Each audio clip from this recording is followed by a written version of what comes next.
Boom. And there we go. We are live, ladies and gentlemen, for another exciting Tuesday, another 8 a.m. bench stream. Hold on. Ah, I had an echo going on in here. Wait, I still have it. There we go. Okay. I don't know why that's suddenly a problem. Been a problem in the last two streams we did. But anyway, what are we going to be doing today?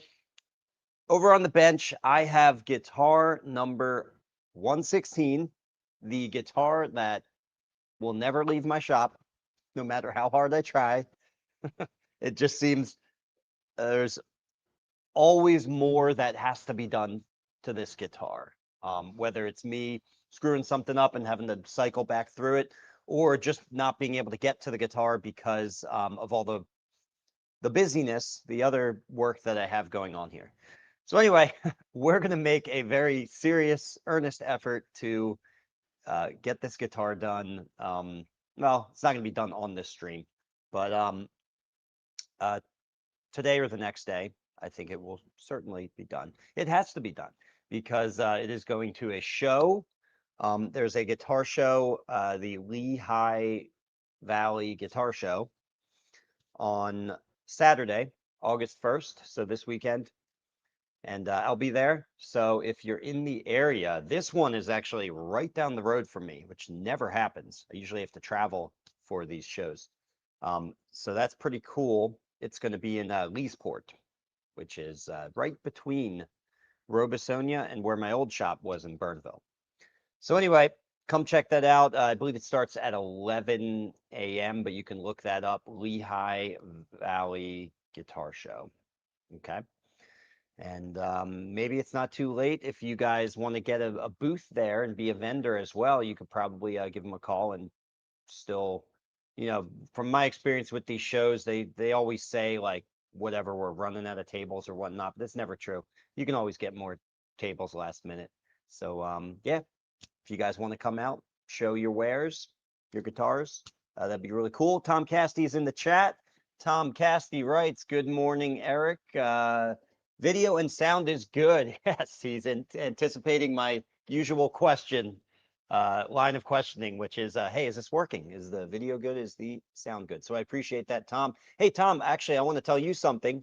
You in particular, we are live streaming now. This is the first time on Twitch.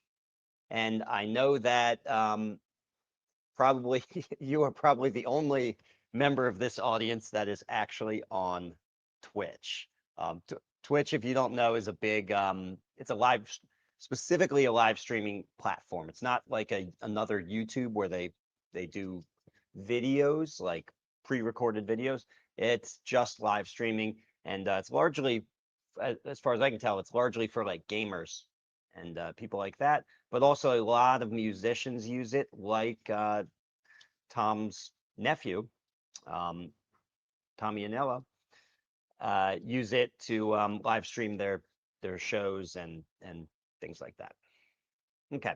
All right. Well, that is enough rambling because I have a lot of work to do. So I'm going to jump over to the bench and we'll get started over there. Let's see what camera I want to use. I think we're going to start with something like this. All right. Let me pull Tom off the screen. Okay, guys. So what are we looking at? um, we've got guitar number 116. Let me describe a couple of things that I just did to this, and some new things that I've done here that I've really, really appreciated. So the other day, finished buffing out the finish, and it actually came out really good for once. I always feel like finish is such crapshoot, but the buff out process came out really good on this one. I leveled the finish before buffing with micro mesh, starting at 2400 grit micro mesh and going all the way up to 12,000 grit micro mesh. And after that, I did another very thin cut with 50% mineral spirits. What's it called? Flash coat, maybe is the word. There's some word for that. But you know, a hyper thin final coat. I think that's called a flash coat on the guitar of Tru Oil, and then let it sit for a week and finally buffed it out with Megwar's swirl remover. It's an automotive compound, Megwars, however you pronounce that. I could be saying it wrong. Meguiars. Fantastic stuff. Really great stuff. And then followed that up with a wax, also by Megwars. Megwars Show Car Glaze, it's called. And that really did a fantastic job at bringing out the final gloss to it. I can't say enough good things about Megwars, about those two products. I hadn't used them before. I used them on a recommendation, and I think they just they worked. They really worked. They worked really well, so I'm going to continue using them. And put a pick guard on here. Got to have a pick guard, right? And man, I got to say, it's quite possibly my least favorite part. Actually, I wouldn't say that. There's other parts of the build that I don't like, that I don't really enjoy. It's not that I don't enjoy putting on the pick guard, but man, doesn't matter how many times you do it, it's always an intense moment. It's nail bitey, right? You can easily put this thing on a little bit wrong, a little bit askew, and actually it is slightly askew, but I'm okay with it. You can put it on a little bit askew, or even worse, end up with ripples or bubbles in it that you just can't get out. You know, in its simplest, in theory, let's say, you're just putting on a big sticker. That's it. It should be the easiest thing. And actually, I think just regular guitar players that want to put a different type of pick guard on their guitar, they, you know, buy pick guard material and put it on there all the time. And to them, they're just putting on a big sticker. But I think, and it's probably not very concerning for them. But I think as professional luthiers, as boutique guitar builders, we, you know, get everything just so and so precise that viewing it as just putting on a big sticker doesn't work for us. So there's lots of little micro things about it that can look off-putting if you do it wrong, and especially with these clear pick guards, which I don't have to use. They're more difficult, but when they're done correctly, I just really enjoy them. I think that looks better. It's more subtle. You can see the grain through the pick guard. And also, Mylar is the thinnest material you could possibly use for a pick guard. I mean, this thing is, I'm just guessing, like 5/1000ths of an inch. I did actually measure it at one point with calipers years ago. I think I talked about it on the video, but I don't remember. So very, very thin, thinner than any other type of pick guard that you would put on a guitar. So you're also getting the sort of tonal benefit of less is more. But let me talk a little bit. Actually, let me grab my pick guard tools. I keep a special bin with just my pick guard material separate from everything else because this specific task is so finicky that I don't trust myself to use the same tools, like specifically the razor blade that I use for other things, because I need it to be damn sharp for just this single cut here. And I'll explain why in just a moment, but let me grab those. Oh, I get to push the button. Look, there's the downstairs. That's where I'm going. Actually, you won't see me because I'll be in the side room. All right, back. 10 seconds. Oh, I'll bring a couple things up here, actually.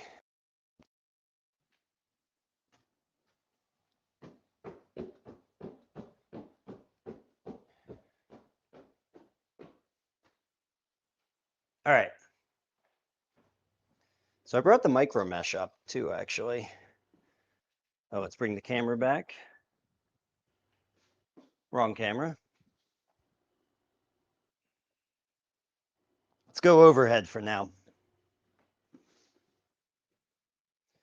All right, so first of all, I just want to show you some of the micro mesh here.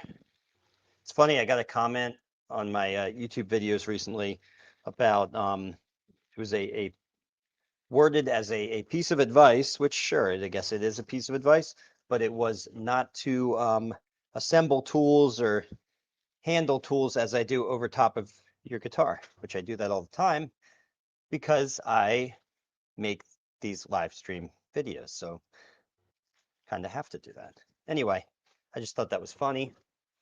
I don't mind the comment, obviously, but yeah, I know, I understand the risk I'm taking by holding heavy or sharp tools over top of my nice workpiece. But this is not heavy or sharp. These are just little baggies. I just want to give you guys a little breakdown of what before I get into the pick guard thing, a breakdown of what I was talking about with the finish as far as leveling the finish. So what I do, there's a lot of steel wool fibers over here that are a little concerning to me. Let me pick those up.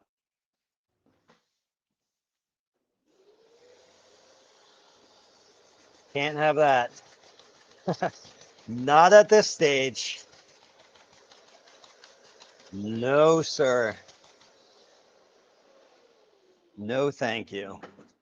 I do not want to screw up the finish or anything else. Okay. So what I like to do is, first of all, I've got micro mesh for the frets, which I also use this on the frets here. I tape off the board, and I started at the beginning of the grit here, which is all the way down at 1500. Went from 1500 all the way up to 12,000 for the fretboard, but I have a different set of micro mesh in different plastic bags for the fret wire, so that those ones don't touch finish. And then all my finish ones, which are these, I keep them in each grit in a separate plastic bag, and once I'm done using it, it goes right in that plastic bag. Keeps everything clean, and it keeps everything organized so I know what it is, and they're very clearly marked. Otherwise, I mean, when you just have these in a pile, the color system that they have for these is kind of weird. It's not that great. And what I mean by that is, if you look at 1500 and 3600, they're almost the same color. Now, fortunately, that's a pretty dramatic grit difference, so you can feel the difference when you touch the pads. But you know, we just don't want to make those mistakes.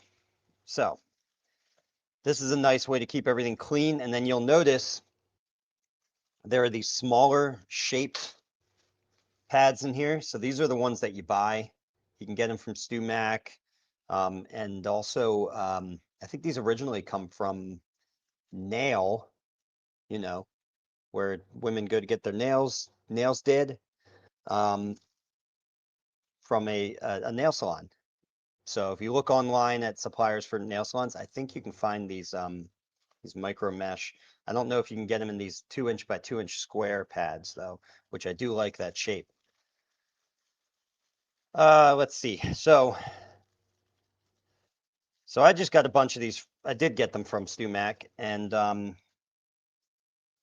one pad for each of these grits, I cut these 2 triangles off of the sides, and actually all of these are useful to me. The triangles are for getting into very tight inside corners with the finish, and this little stick one here is very useful for all these areas around the headstock. Anywhere where if I were to level with this larger pad, I would be wrapping inadvertently around that thin edge. This is much more appropriately sized for that thin edge. So anyway, what I would recommend is that if you guys are leveling with micro mesh, that you get an extra piece and you cut it up into maybe the shapes you want to use for your instrument are slightly different than mine, but I find just cutting those two triangle shaped bits off the edges and then keeping the middle for this section is very useful. So here, I'll just show you that one more time, just so you can see it's very simple. This is how it originally looked. And then you cut these two wings off and keep all three pieces. All right, how are we doing in the chat? All right. Hi, Eric. Welcome to Twitch. Oh, look at that. Okay, cool. So what happened is Tom Casti popped over to his Twitch account and is now also communicating. He's communicating to us from YouTube, but also from Twitch. So that actually is really cool. Thank you, Tom, because that tells me that I'm live there. Very cool. I guess I could pull it up right now and see myself, but I do have it open right here. Yeah, that's cool. Okay. There's like a slight delay to it, but I'm sure that's normal. All right. Tom Casti asks, is 1 week enough time to wait after the last coat of Tru Oil before buffing? I would say so. This is one of those things that, your mileage may vary, I guess, because everybody does this a little bit differently. Some people, I've heard of people waiting like 3-4 weeks. I think that's crazy.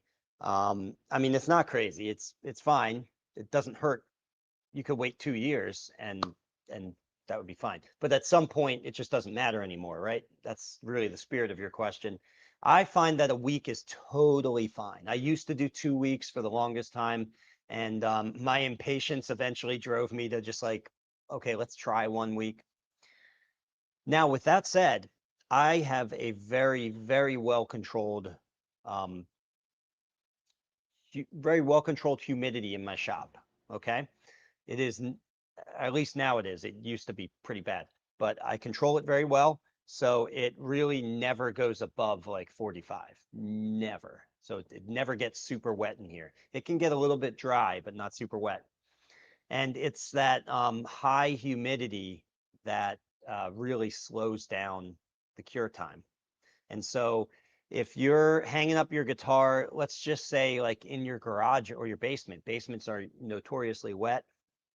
That time could be dramatically different. And I think that's where the 2 weeks and 3 weeks comes from, is just that advice comes from just people are doing this, all over the world in different conditions. And the, I guess, safest, most practical advice for everyone, if you are doing it in a basement or garage with no controls, would be to give it that extra week or two.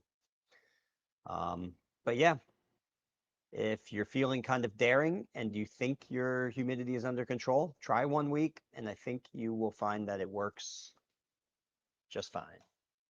All right, let's go back to the bench. Not that camera. Let's try this one. All right, so there's the micro mesh, pretty cool.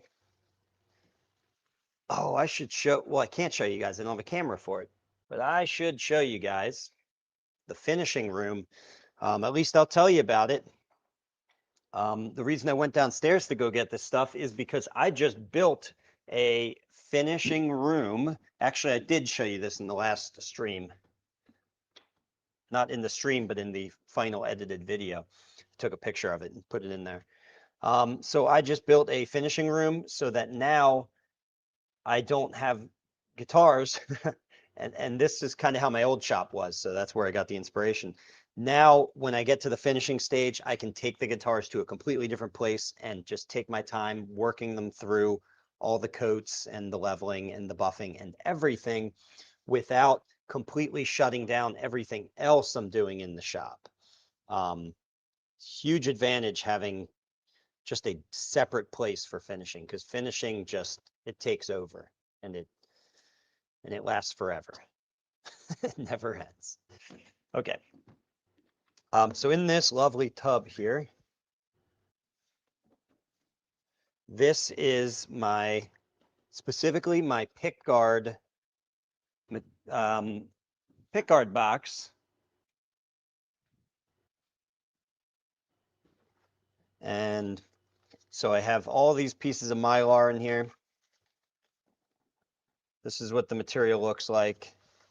It comes with the adhesive and the backing on it, and you just cut these out. You can see I've cut out all kinds of shapes here. I've got a couple different pickguard shapes for different models. The Parlors are these really small ones, and all the other guitars get this larger shape here. So I made these little templates here. This one that looks like a pork chop, and this one, I don't know what that looks like. Looks like a pickguard. And so I highly recommend, by the way, it's fun to do and it's not hard. Take some French curves. I highly recommend creating your own pickguard shapes to match the sweep of the curves on your guitars rather than simply using the available pickguards that are out there. You can do that, it's fine, probably not too noticeable, but it's not terribly difficult to design something that looks cool for your guitars. And then just cut out a template out of acrylic, like I have here.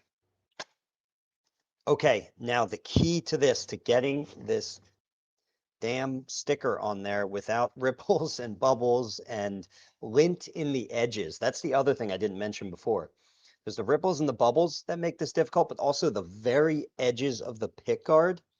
It is so easy to ruin the pickguard if you get even the tiniest amount of dust along that outside edge, because it'll never go away. You'll stick it down and you'll always see it around the edges.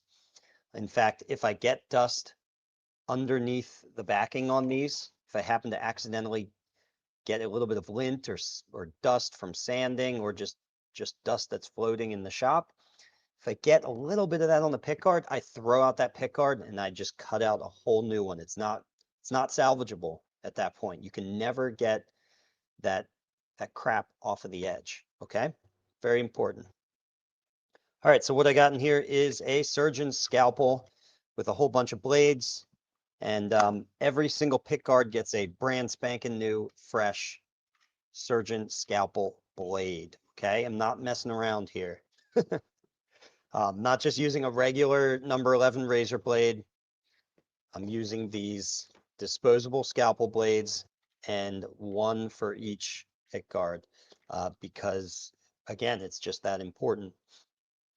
And then these, once you get it on there, these come from the printmaking world, which I don't know anything about, but I guess if just off the top of my head, if you look these up online on Amazon or something, they would probably be called printmaking rollers. Okay, but these are critical. These are great. Very cheap. They come in a pack of 3 like this, different sizes. And actually, all the sizes are pretty useful. The big one's probably the least useful. Often I don't use that, but I have used it for different things. But these 2 smaller ones, it is actually very nice to have these 2 different sizes. This is for obviously rolling out the bubbles and the ripples after you get it on there. Even with your best effort, you will always have some bubbles, but with these, you can actually roll them towards the edge and eventually they will roll out. And then the last critical thing here, and I picked this up from Irvin Samaji's book, The Responsive Guitar. And this is just a dowel that I've beveled, and I did 2 different bevels just so I'd have options when I'm using this. There's a more shallow bevel and a steeper bevel on this side. And this is simply for, here, let me move this to the side.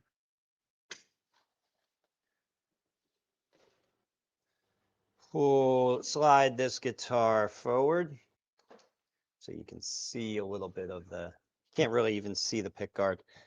But essentially, this is for taking that bevel and placing it down like this and I hold it with 2 hands like this so I'm nice and steady because you are working right over the guitar. and it's just for working the very edges which don't want to seat with just your fingertips. So having a good hard block with a bevel cut into it really helps. And I already did this earlier, but now I'm just checking some of the areas that look like maybe they could seat more.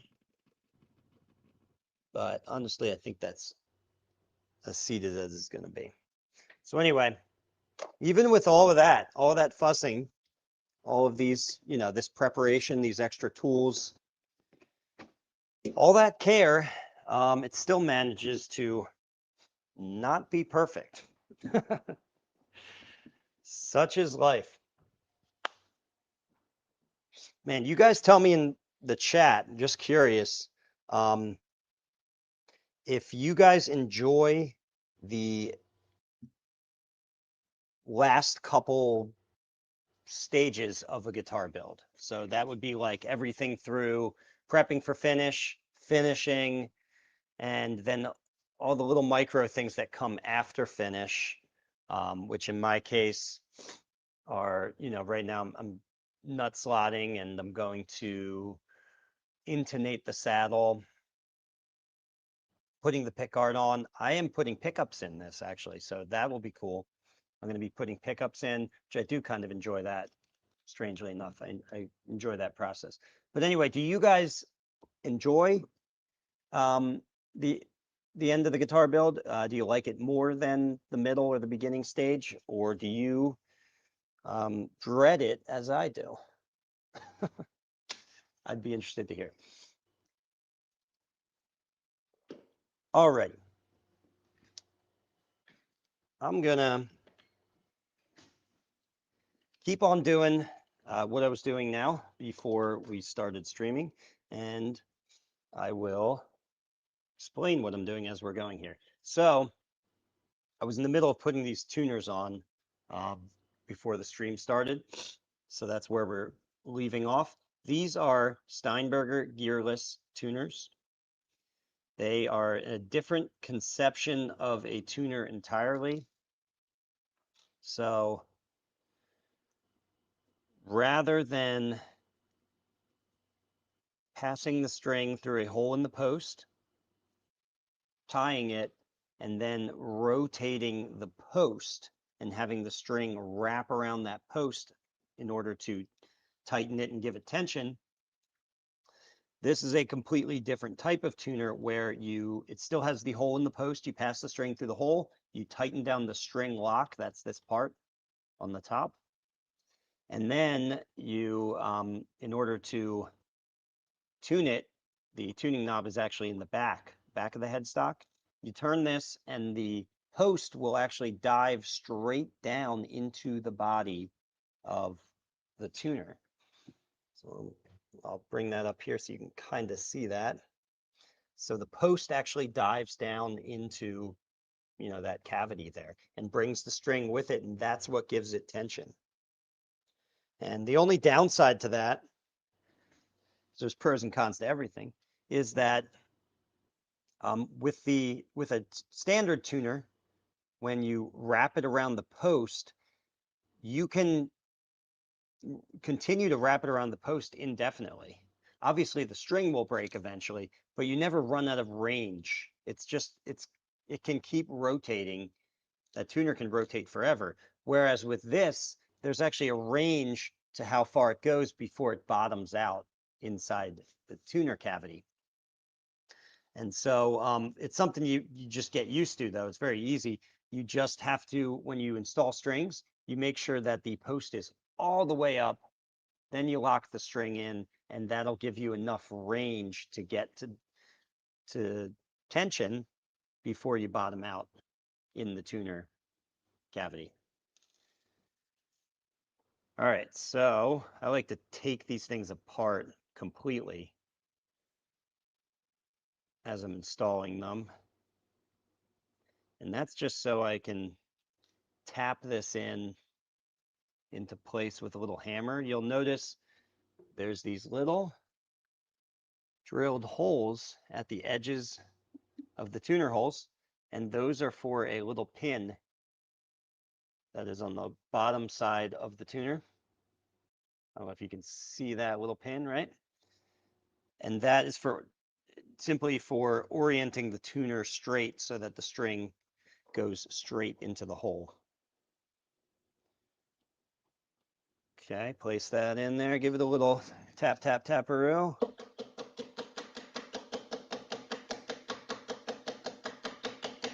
Look at this freaking thing. This is a broken fretting hammer from like 15, 20 years. This is like 20 years old, I think. But the brass part of this totally shattered, but I still use it for the plastic part for little things like this, you know? So I don't have to use my fretting hammers for this. All right, get these on there.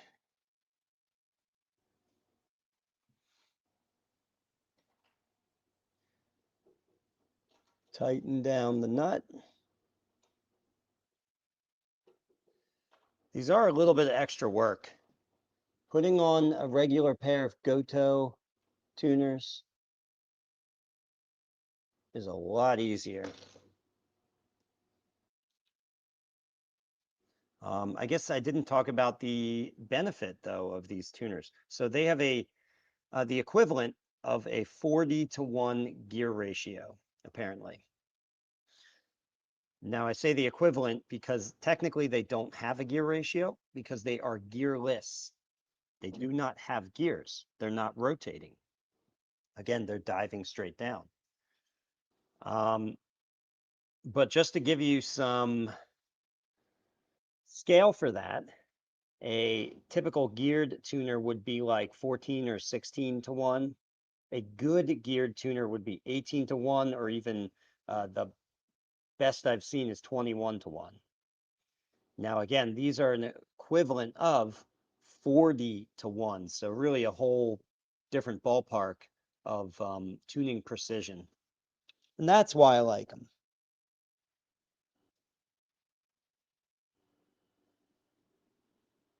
I don't put them on everything though. I mix it up. So sometimes I'll do standard tuners. On these parlors, for whatever reason, I really like using these. So this will be my first Florentine cutaway parlor. And I think that's cool because I feel like, you know, this guitar is going to be all about ease of playability. It has a very short scale length. It has the cutaway. It doesn't weigh a lot. And it has these super precise tuners. And so I think parlor guitars, I mean, I don't know any that have cutaways. And that's because the instrument is so small itself, and generally the type of, you're strumming on an instrument like this. I think that's what most people are doing. And so most of the time you won't see a cutaway on a very, very small guitar. But I thought it would really add something in this case, but we'll see. And let's hop over to the chat. Eric, do you have a finish on that fretboard? Yes, although how much of it is still left on that fretboard, I'm not sure, because I had to do some extra work on the frets. I actually, well, I'll just say it, I stupidly polished the frets. So much time goes, I work on one thing on this guitar and then so much time passes before I get to the next step that I forget what I did. And I'm not a great note taker. I'd probably do better work if I was, but I'm not the type of person that will write a little note, okay, was at this stage, and then leave it, on the guitar so I know where to pick up. I just hope that I'll remember, and I didn't. So anyway, I had left this guitar off, um, still needing a little bit of a fret level. I hadn't leveled the frets yet, but again, so much time passed that when I got back to it, I just I thought I had already done the fret level, and actually the reason why I thought that was because I had a slew of repairs come in, and some of those were involved fret leveling. And so anyway, I polished the frets, and then as I was getting ready for the next thing, I realized I pulled out the fret rocker and was like, oh, that's right, these are not level. So I had to re-level them, I had to level them, crown them, and then repolish the whole thing. And through those processes involved 4/0 steel wool, uh, involved using that a couple of times. And um, I actually am not sure if there's any finish left on that board. I'm probably gonna add a little bit of oil again at the end here. But I'm gonna look at it. I'm not sure because it might still have the finish on it. Sometimes it's hard to tell, especially if you're using Tru Oil or something like that. So yeah, but yes, the idea is that should have finish on it is the point. And I use Tru Oil for that fretboard. Oh, and the reason why that should have finish on it is because it's maple. Okay, if you have a rosewood or an ebony fretboard or some other oily wood, okay, a lot of these dense tropical woods are very oily, and their surface doesn't even need a finish. So you can actually leave it as a raw surface. On almost any guitar you see out there, the surface of the fretboard is actually a raw surface. It's only when you have, well, I guess in the guitar industry world, it's only when you have a maple fretboard. But of course, in the boutique world where we're using all sorts of woods, it's just any wood that doesn't naturally have the oils to protect and seal itself. Okay. When I do Wangi fretboards, I actually just don't know how oily Wangi is. I, it's an uncommon wood, so I just don't quite know. And so I always put a little bit of finish on those as well, just to seal it. Okay. Let's go back to the bench.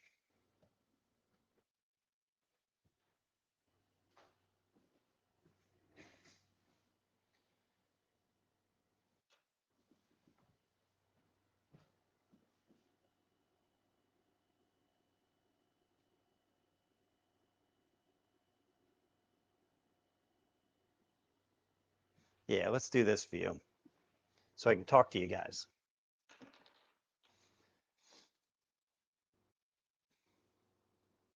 Okay, we got one more of these tuners to get on here.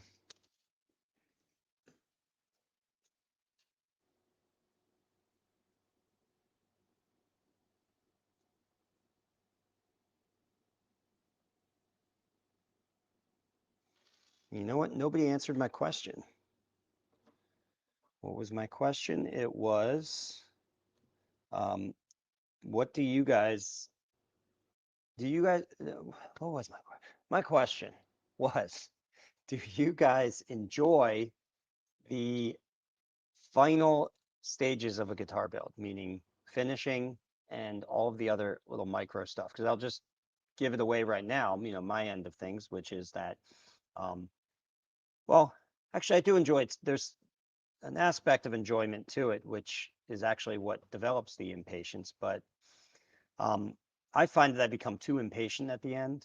And so it's hard to enjoy it because I'm kind of rushing through it. And this is after, what am I at? 16 years of building full time. And I still just can't help but um, rush through the end process. I get a little bit better at it. I, control myself sometimes, but it's just hard. Like you you tend to think, even if you've done something many, many times, and you should have a more realistic understanding of the timeline, you tend to overestimate the timeline. Or I guess I should speak only for myself. I tend to overestimate the timeline and think, oh, wow, I just got through finishing. All right, I should be done by the end of tomorrow. And it's never the case. There's always more little micro things that I'm not thinking of, or little things come up that, delay me. And anyway, that leads me into being a little more impatient than I should be, which leads to mistakes. And all my guitars, all of them, end up with, I've learned to accept this, some kind of little ding or something like that that I just don't fix. Because as you get closer to the end, the guitar becomes just more and more precious, and it's easier to, as everything gets refined, the finish and everything else, it's easier to get just a little mark or scratch or something here or there. And I just find it's inevitable. There's going to be something. If it's really bad, I have to fix it. If it's small enough, at some point you just got to ship it. It's done. Not even I'm using shipping in the vague sense that, I don't know, business people talk about doing tasks, not physically shipping, but that too. I ship my guitars across the country, but at some point you got to ship it. You got to just, it's shipped, it's done. I'm done the project. That's what we're trying to do here. Trying to ship it.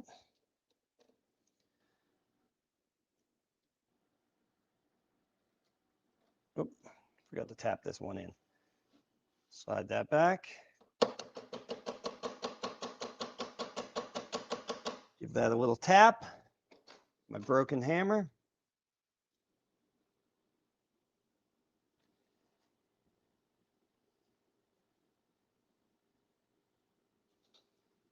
Tighten up the nut.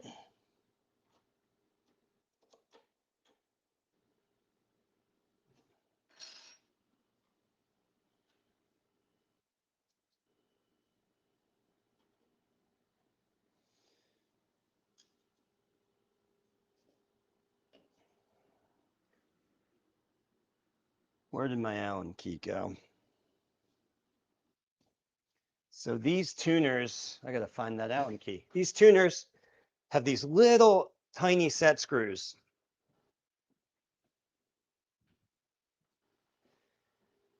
In fact, they're so tiny that when I tighten them with the Allen key actually distorts and twists because this is so skinny and small that it doesn't have like the beam strength to not deform as you're using it. That's how tiny these set screws are. I love these tuners, but I will say having little tiny set screws on them I don't love that. I mean, it's a great design, and that's just, I think, the only good solution to this design. But I'm always just very nervous with really small set screws like this. They're so easy to lose or to strip.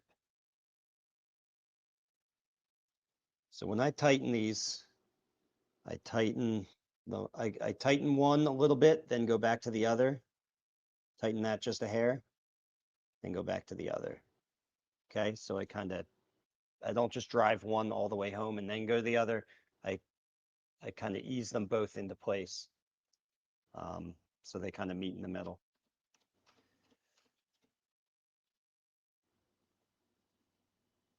And we'll get the string lock. Again, that's what this part is. Everyone thinks this is the tuner. That's actually the lock that goes on the top. And we are ready. Man, look at those tuners. They look so cool, especially with the bird's eye maple. The gold on bird's eye maple just really works.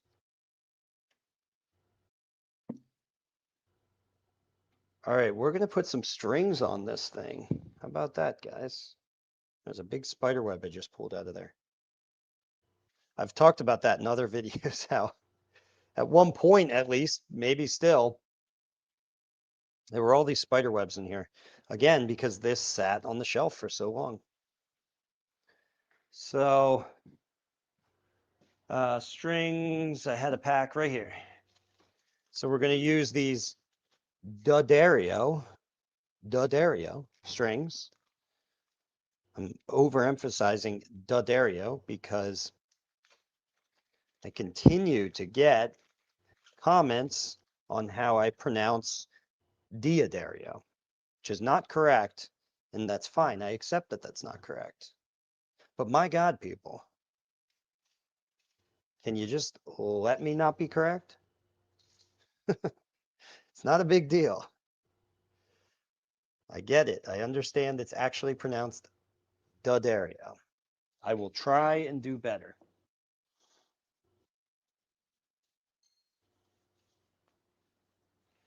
All right, so D'Addario strings have a nice color coding system on the ball ends of the strings. Now, whenever I install strings, I always give it this little bend about an inch above the ball, or basically just past the end of the excess windings. And what that's going to do is, here, let me see if we got this on camera here.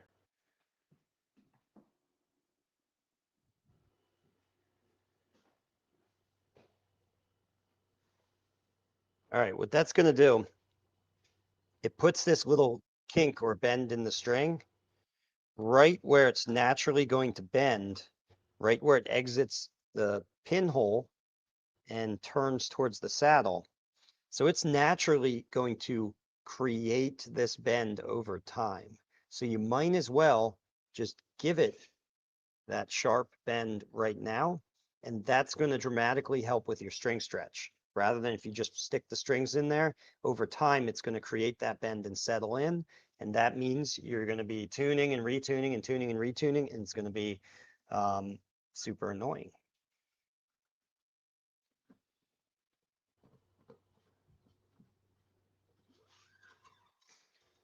Okay, so let's check out these tuners right here.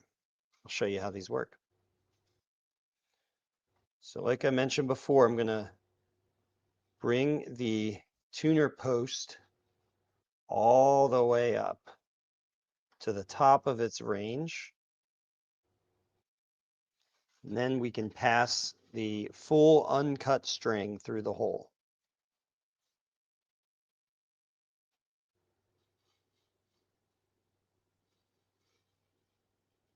There we go.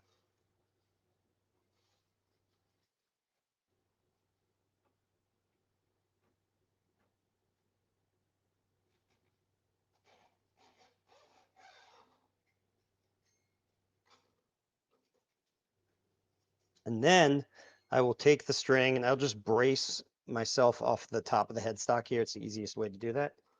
And I'm actually going to pull it tight. Again, it just helps with the limited range you have. Don't start with your string loosely in there. Pull it tight. And then one thing I will say, which Ned Steinberger himself he's the guy who designed these tuners. Ned Steinberger told me, which is that you can crank the hell out of these locks. Like, don't be afraid to do that. You're not apparently, I guess, according to him, you're not going to break those locks. So you can crank on them nice and tight. And in my experience, I've never broke them. So when I lock it nice and tight. And then to tune it, again, we just turn down here and that's it. That's it. In a nutshell, that's how easy it is to tie strings on these. Now, I will say on definitely the D and the G, sometimes I'll do it on the A and the B anyway, because mine as well. But I'll actually wrap it around the post once and then around the this portion of the string that sticks out and then tighten it down. The reason I don't do it on this string is it's just too thick. I can't do it. And this string happens to hold just fine. But the D and the G string are very high tension. The G string is the highest tension string on a steel string guitar. Interestingly enough, just as a fun fact, the G string on a classical guitar is actually the lowest tension string. So yeah, classical guitars are just totally different in every way. But anyway, the G string, if I don't give it that extra wrap, I find with these tuners, the string doesn't hold. So I'll wrap it around the post and then around the exiting end of the string nub, and then tighten it down. And that holds together beautifully. All right, let me cut this. Check out my caddy that I made. I just wanted to design something for holding all of the all of the the string change and playing tools here. So I've got, I've got clippers, I've got a string winder, I've got a capo, I've got a pin remover, and a little cavity that holds picks. It's fun. That was a fun little project that wasted more time than it honestly should have, but I don't know. I like this thing.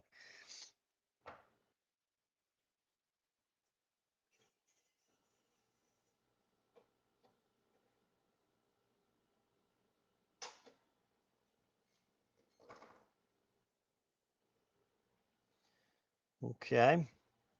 And since we are doing the nut slotting next, we only need the outside E strings. What we're going to do is we're going to use the outside E strings to set our overall string spacing, meaning the total width of our string spacing. And then we can use the StewMac string spacing ruler to mark out the spacing for the other 4 strings in between. All right, let's check out the chat real quick. Nothing new. Back to here.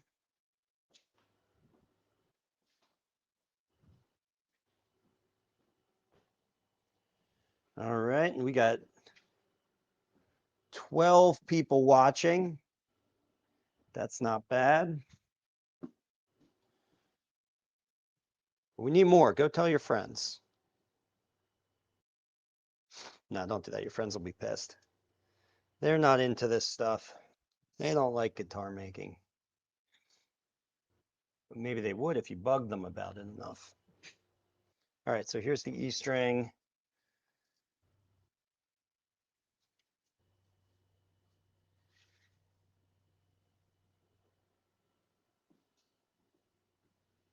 You know what you do? Here's the move. You steal one of your family members, like your grandmother's cell phone, and you subscribe her to this podcast and mark the bell notification too, so she gets all the notifications.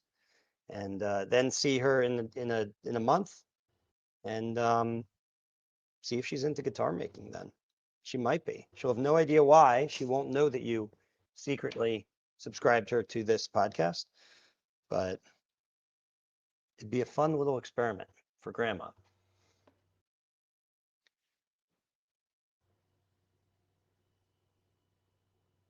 All right, so once again, same thing with the treble E string. I'm going to put that little bend about an inch up just ahead of the windings here and pin it.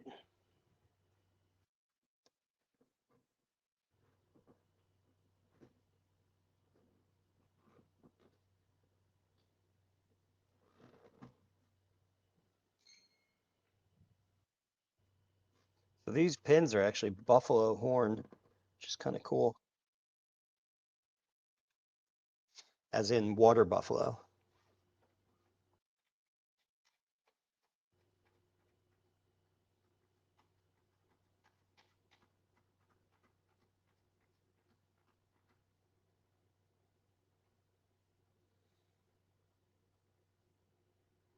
I know some of you guys right now are Googling, getting on your Google sticks to see if that's illegal. And I'll answer it for you. Yes, it is. These are poached.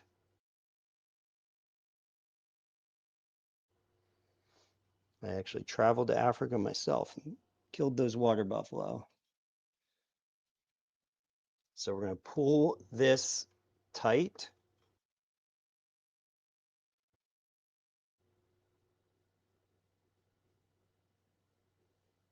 And tighten that down.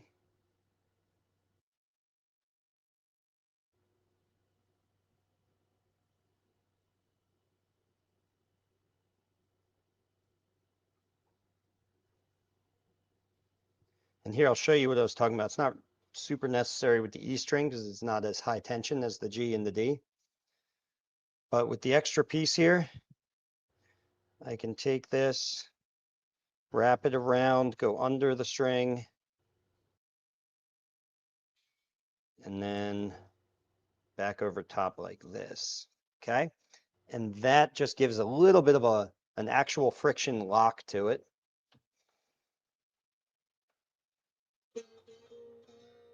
Which just helps with the slippage, again, on the very high tension strings, like the D and the G. What'll happen with the G, if I don't do that in 100% of the time, because it's such a high tension string, is I will tune it up to about F sharp right before G, and then it'll just stay there no matter, I'll keep tuning it. And what's happening is it's so much tension that it can't hold. And so once it gets up to F sharp, it just keeps, as you tune higher, it just keeps slipping back down to F sharp. Can't really make it all the way up to G.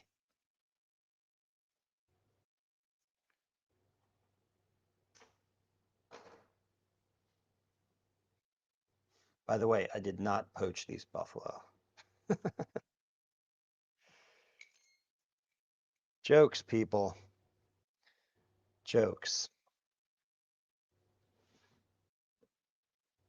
Okay.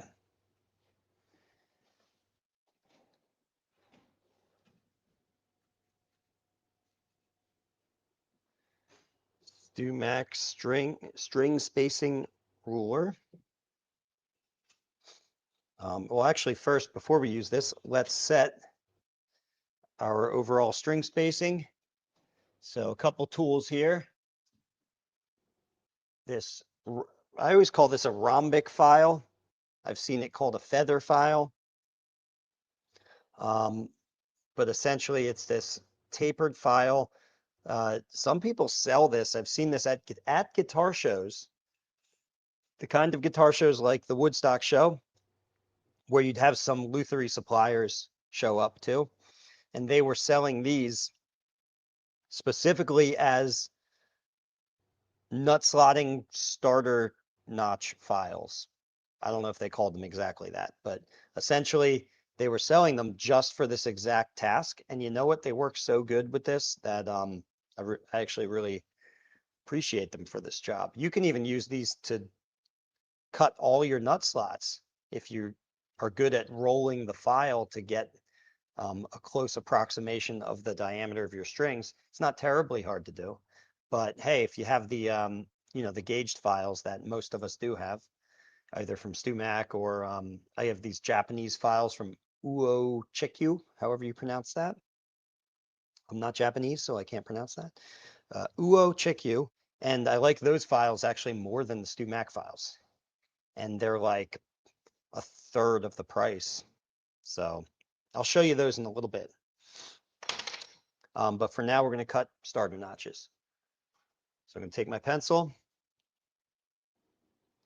and I like to just eyeball in how I want these strings to sit.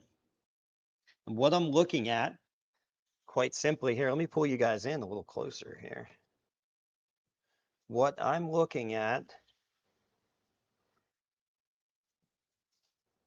is the distance from the top of the bevel, or you could say where the bevel begins, the distance from there to the string.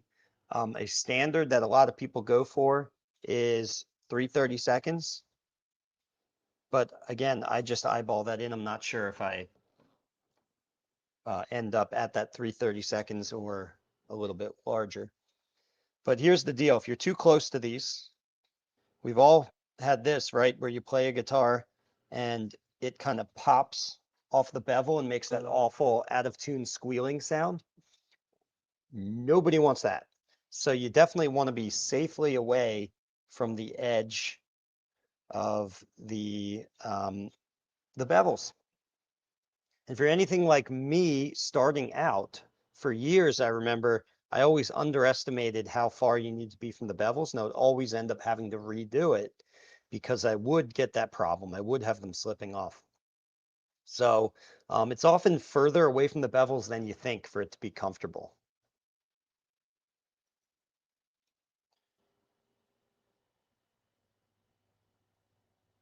Something like right here. It's a little hard for me to do this right now because the camera's right in my face, but I think that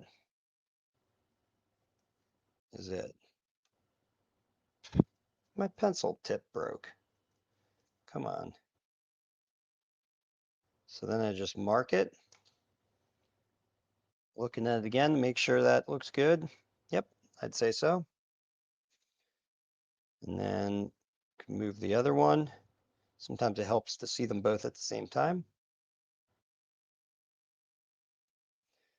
Now the bass string is a bit more forgiving. You can actually have it closer to the bevels without a problem. When you have that problem where the string is slipping off the bevel and squealing, that tends to always be a treble E string problem. Still doesn't mean you should put this right at the edge of the bevel, because you can certainly create that problem and build, the first guitar to actually have that problem. But I'm just saying you got a lot more leeway on the bass string than on the treble string. All right, so now we can pull this to the side, and we're just going to cut a little starter notch. So I'm going to take this rhombic file, feather file, whatever you want to call it, and I'm going to place it right in between those two marks. Make sure it's nice and centered. And then I'm just going to gently pull and just make a little cut. Just like that. I'm not trying to cut down to depth or anything. This is a starter notch, just so it can hold the string like that. That's it. Let's do the same thing for the bass E, except here, because the diameter of the string is so much larger, I'm going to roll the file to accommodate that larger diameter. So first I'll just make a little cut, and then I can roll the file to add more, I almost said girth to the cut, which is a fine word to use. It's the correct word, but I know how you guys get, so I'm not going to do it. There we go.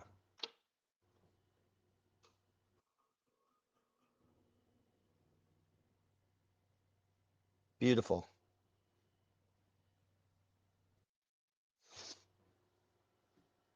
All right, how's it going over here? All right, good, good. No questions so far. We're going to keep on going. So now we are ready for the StewMax string spacing ruler. Let me sip my drink.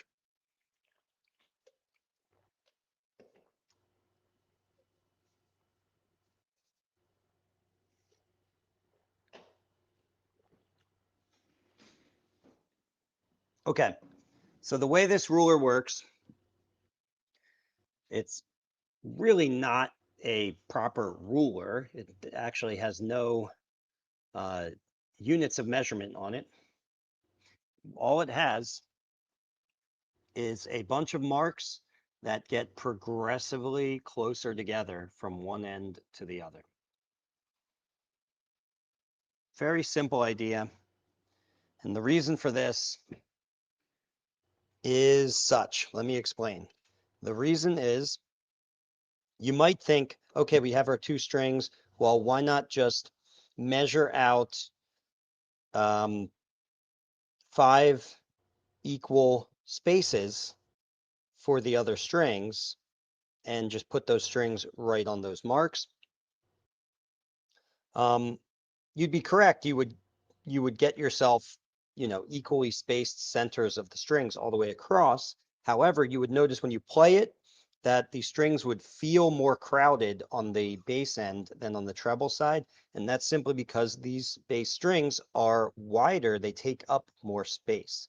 So what we actually want is not equal centers between all of the strings, but we want equal spaces between the edges of the strings. Okay?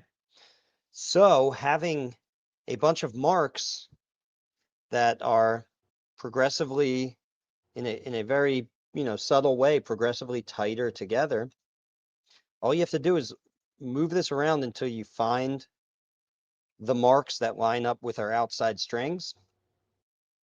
And that will give you the extra necessary space on the bass strings, because they'll be a little bit wider on this side than over here. Make sense? Yeah, I think it makes sense. A lot of this live streaming stuff, obviously, just involves talking to yourself. It's a very strange thing, talking to yourself.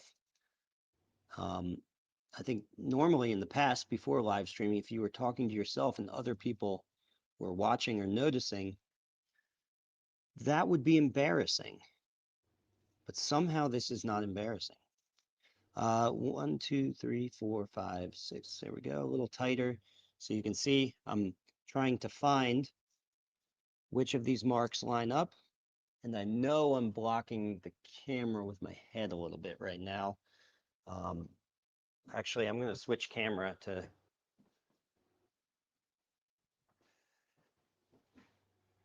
move this damn thing out of the way. All right, so we line this up. Not quite there on this one. So we go a little tighter. Now this looks, well, is it this one or this one? This looks perfect. So this is it. And then you just got to hold it. So it's the hardest part. Hold it steady. Take a deep breath, which helps steady yourself.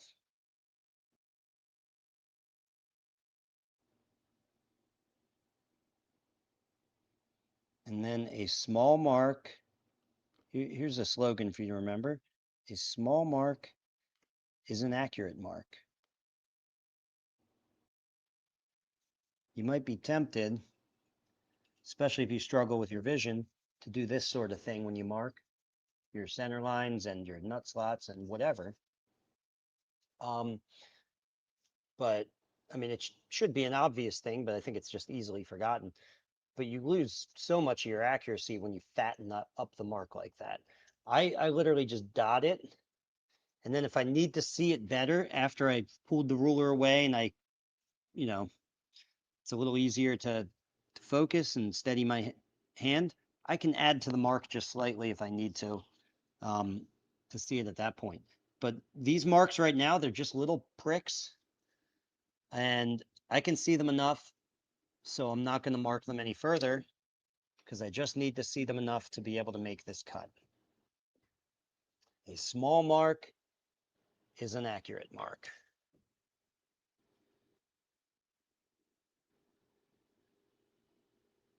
So here's the B string. Whoop, I skated off right there. Let me try that again. A little more pressure. There we go. So it doesn't skate. This, by the way, is an ebony nut. This is not bone, obviously. It's black.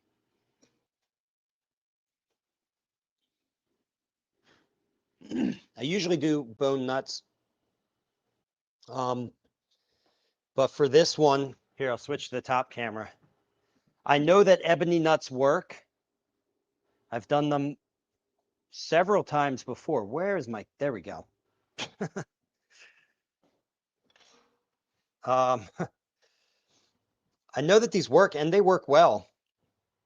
Especially especially when you orient the grain, so it's the end grain, so it's facing up. So this is all end grain on the top, so it's a very hard wear surface. Whereas if you do the side grain, it could still work, but over time you'll be sawing into that side grain. End grain is very tough stuff, so has good wear properties, which makes it good for the nut. But yeah, I wanted to do an ebony nut here simply for aesthetic reasons, because it sort of completes the framing of the ebony binding on the fretboard to the nut, and then to the this line going around the headstock here. Okay, so I thought that was cool. That's why I did it. And so we're marking out the B string. All right, I think that's plenty to hold the string. There's the G. So the B and the G, I can cut just straight, just like I did the E string. But then it's the A and the D I have to roll, just like I did for the bass E string.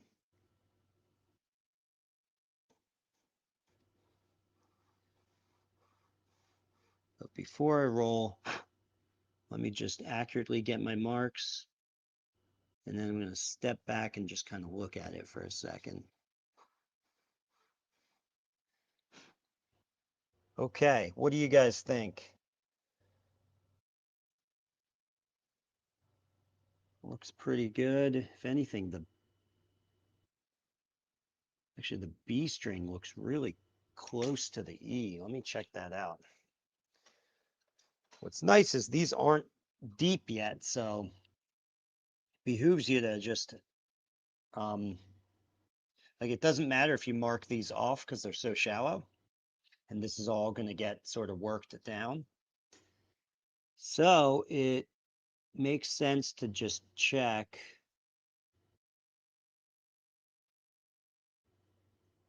All right, is that it, or is this it? This is it.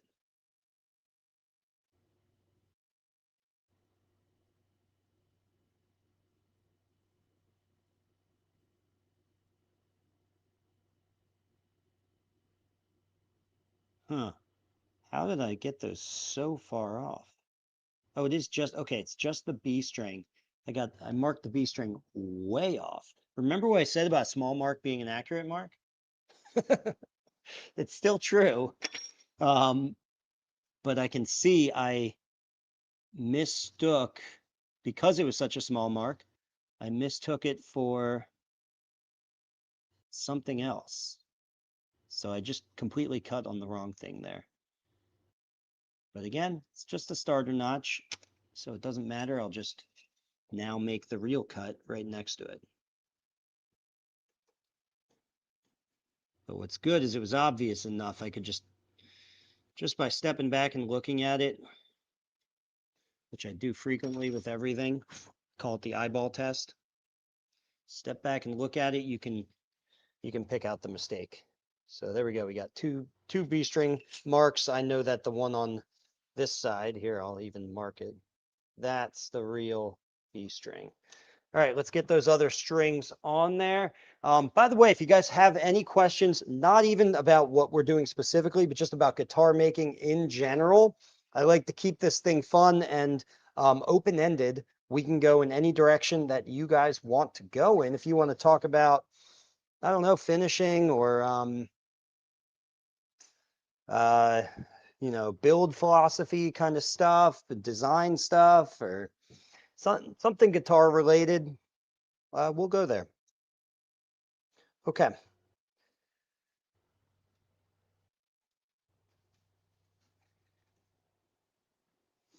So now we got the A string, give it that little bend, about an inch up.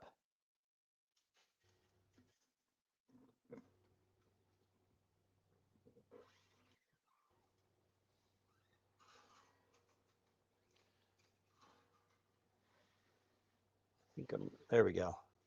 Kind of off camera there. All right, so once again, bring this all the way up.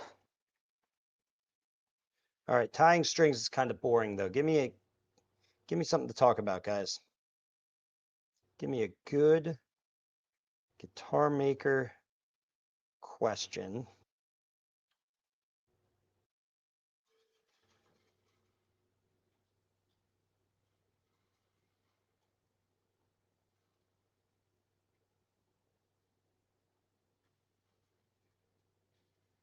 All right, pass the full uncut string through.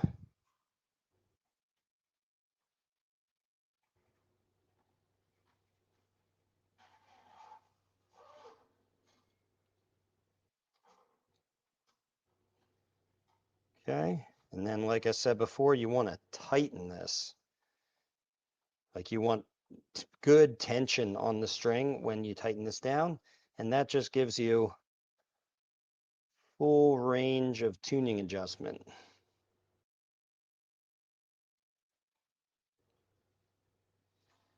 And then, like I said before, just for a little extra security so these don't slip as I'm tuning,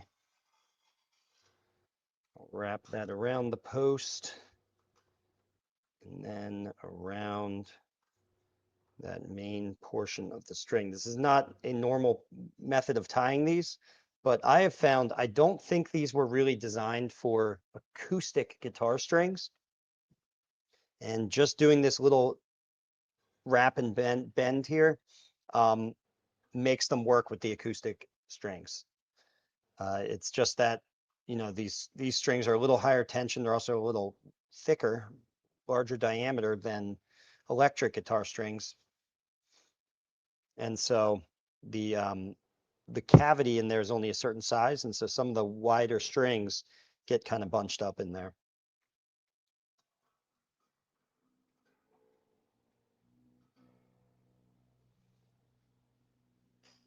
Where did my clips go? Oh, right there, right in front of me.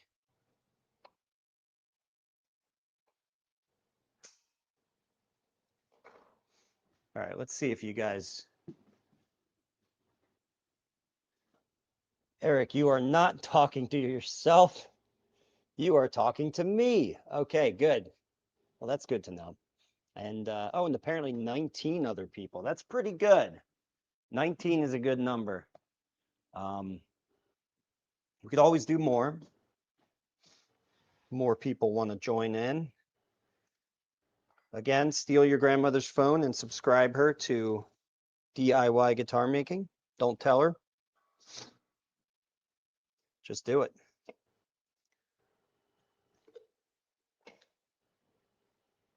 All right. Where did the rest of my strings go?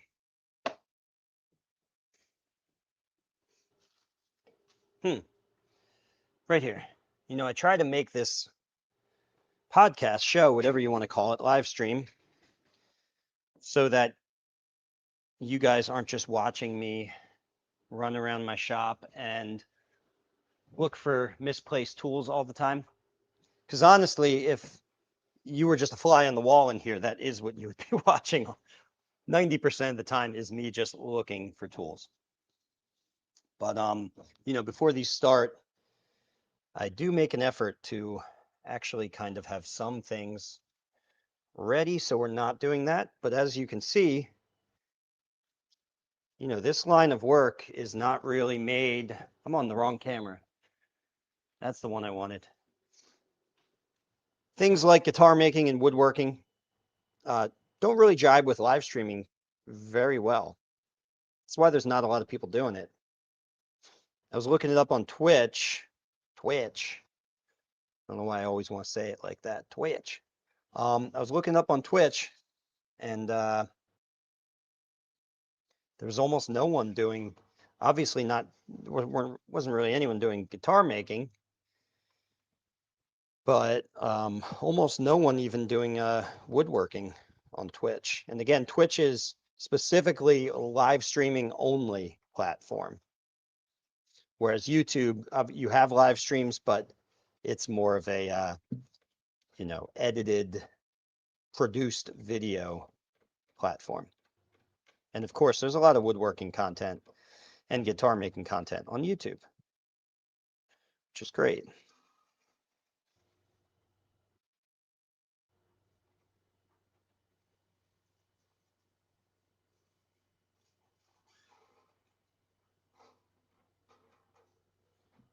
All right, so we'll pull that tight, lock that sucker down.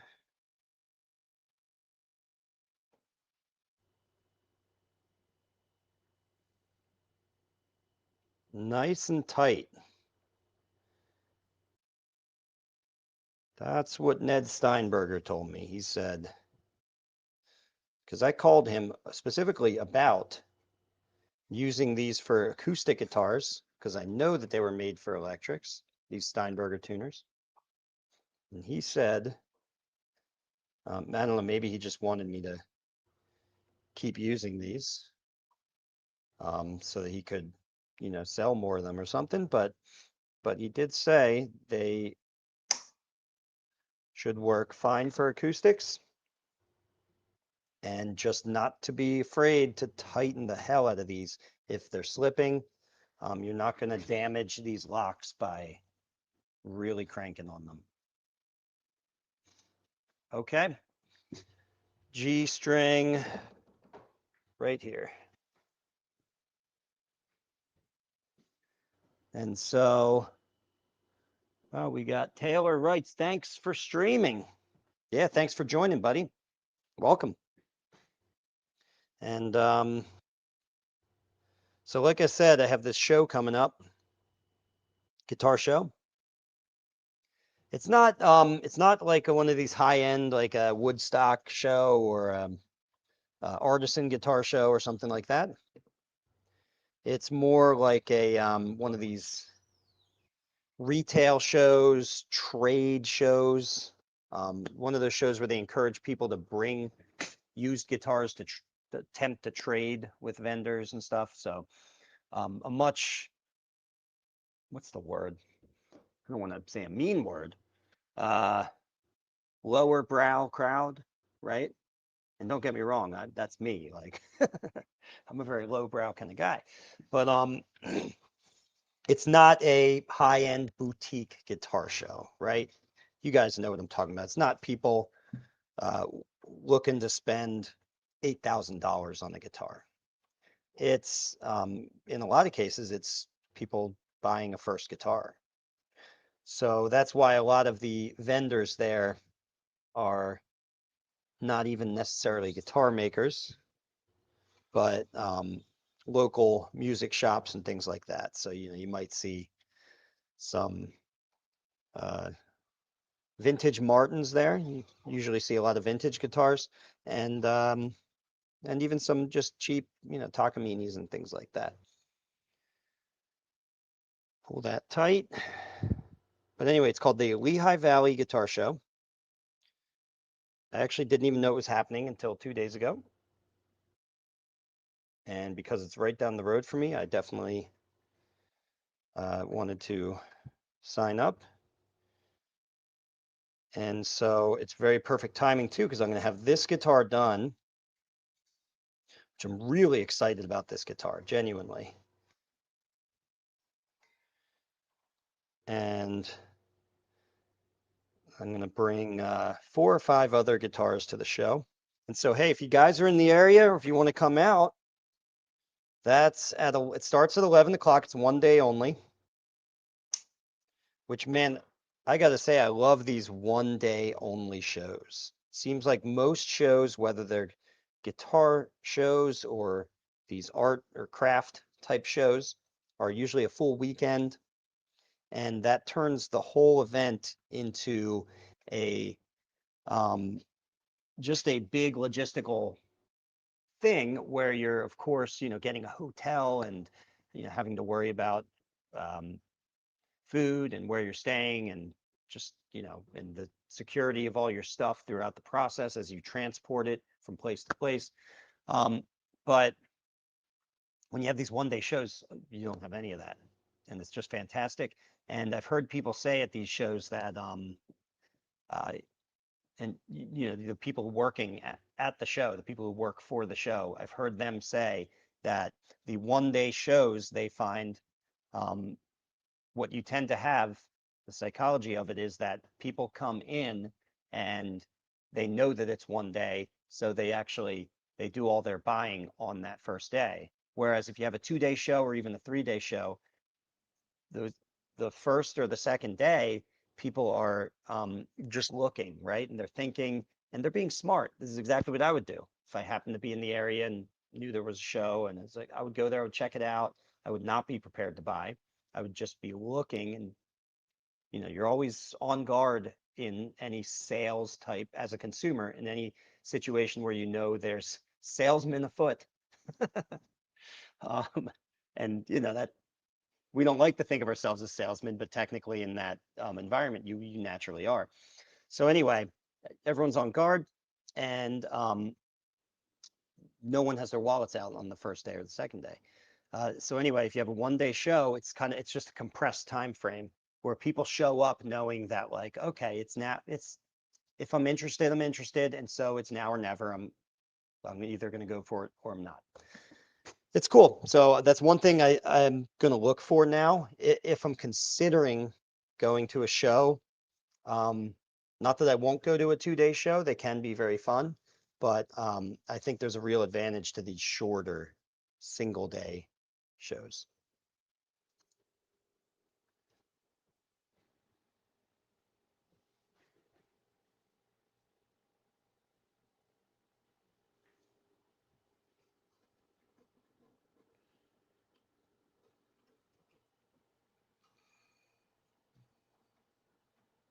All right, almost there, guys.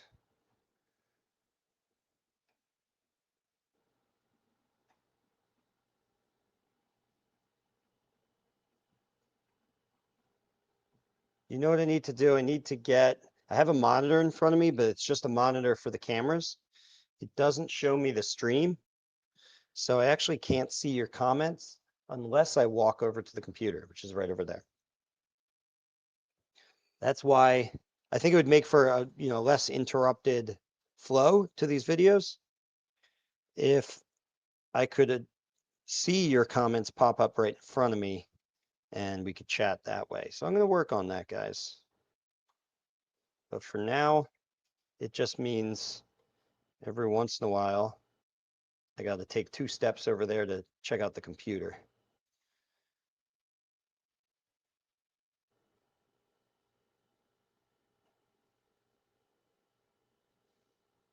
Okay, tighten that down. Nice and tight. Give it that little extra wrap.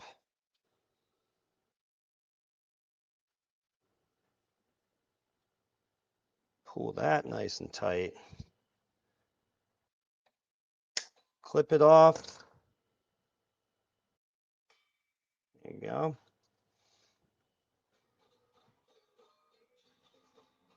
All right, this is getting exciting, guys. So this saddle right now, by the way, is not crowned. It's dead flat because I'm going to carve in a fully compensated, saddle positions onto the top. I didn't do that yet though, because I like to get the strings onto here so I can see where they naturally splay, along the top of the bridge. Yeah, let's go with this view right here. I think this is better. You guys can see me on the small screen, but you got the guitar over here on the big screen. You got too many tools lying about. That's when it gets a little dangerous. It's when you have too many tools cluttered around your guitar. We don't need this anymore. The Rhombik file's going away.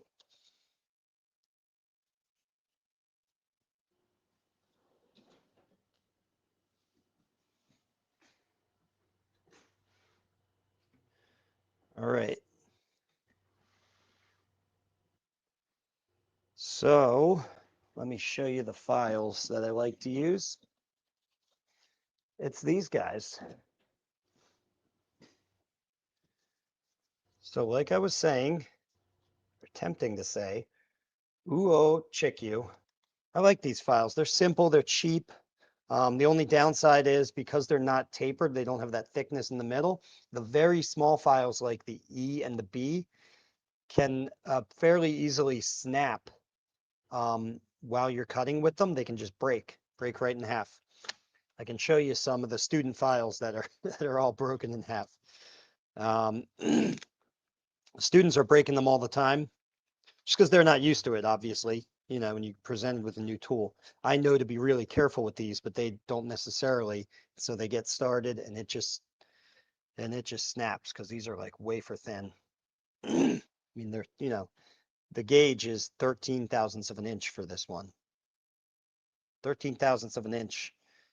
Think of a 13 thousandth of an inch feeler gauge and how easy it would be to just snap that.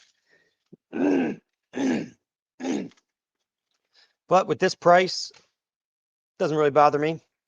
I can always just buy new ones. They're very cheap, very, very cheap.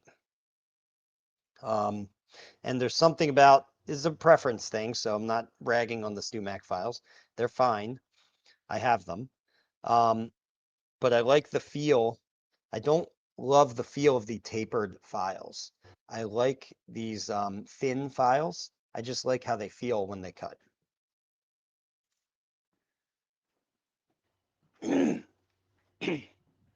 Sorry guys, I keep clearing my throat here. I feel like we're always a little bit sick nowadays. We got 2 young kids, so sicknesses are common, as anyone with kids knows.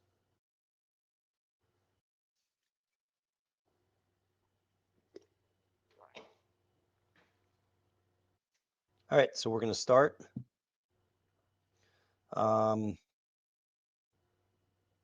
Yeah, let's take this out.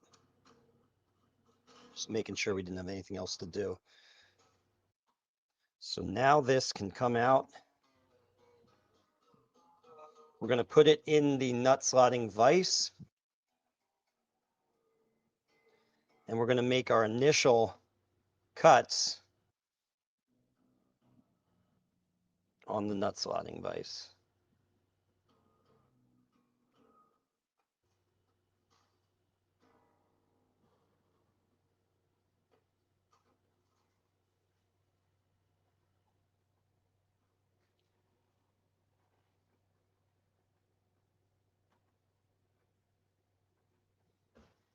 It's stuck.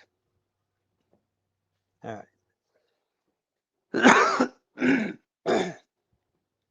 Excuse me.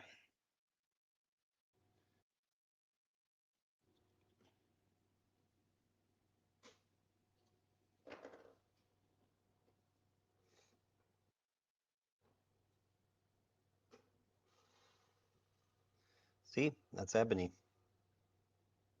Nice piece of, is that Macassar? I think it's Macassar ebony, not Gaboon. Macassar has like these caramel streaks in it. Okay.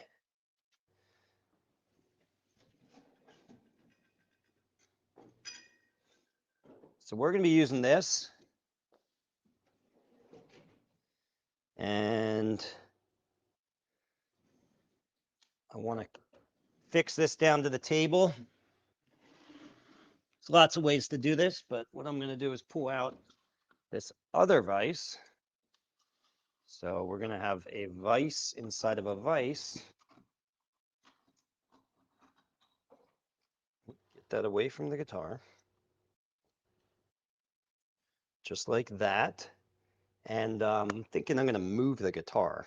How about that? Let's get it out of the way. Unfortunately, all the other benches are very messy right now.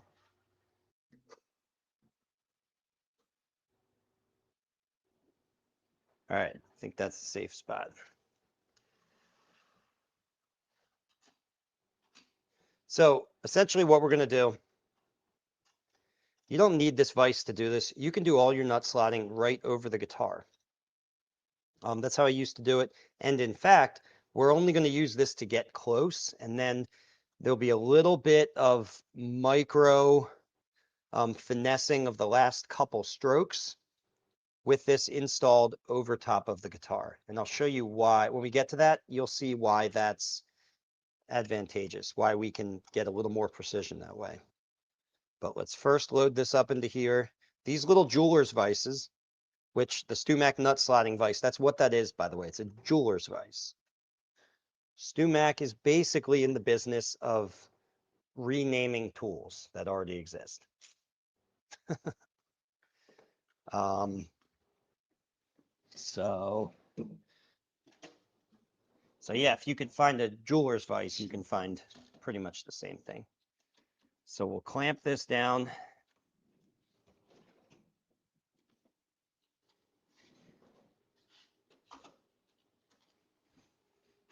Just like that. Adjust the camera. Alrighty. Get this in a little closer too. How about that, guys?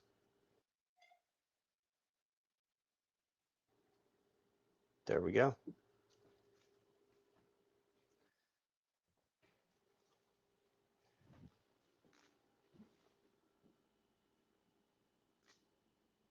Okay, and we got a couple comments here. That's good.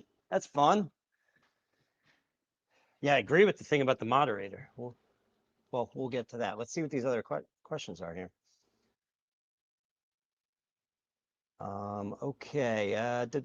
Tom Casti writes, there's a luthier who streams on Twitch. B Bumstead. B Bumstead. Okay. Bebumbstead. B Bumstead. I enjoy watching his streams sometimes. All right. I will check that out.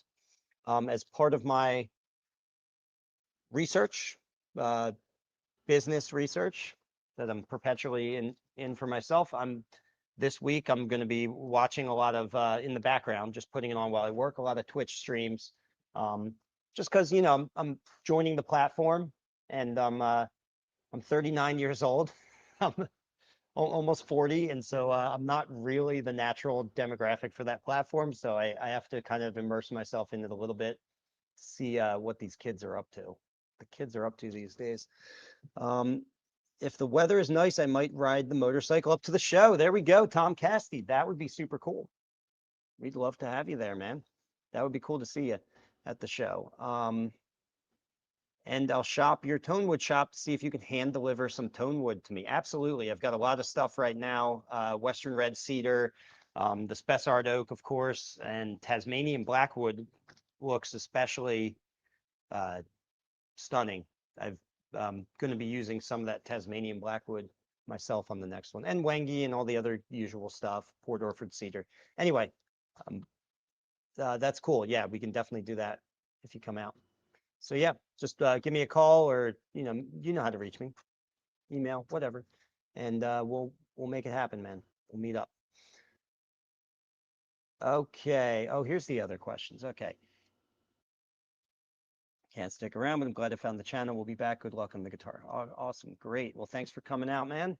I think those Japanese files work better on bone than they do on synthetics. Tusk, that's good to know. Yeah, I wouldn't know. I don't know that I've ever used them on Tusk. I'm trying to think of even maybe a repair. I did use them recently on the plastic nut. But that's good to know. Thank you, Tom. AI viewers stream boo. Okay, I don't know if that's just spam or what that is. Eric, you're going to need a moderator. I volunteer. All right, which this is Tom Casti on Twitch here, Uncle Tom in Boston. That would be, honestly, if you want to do that. I'm not sure technologically how that works exactly with someone who's not physically here, but I've seen a lot of live shows that work really well where there's someone else in the shop basically doing the role that I'm doing right now, where they're sitting at the computer.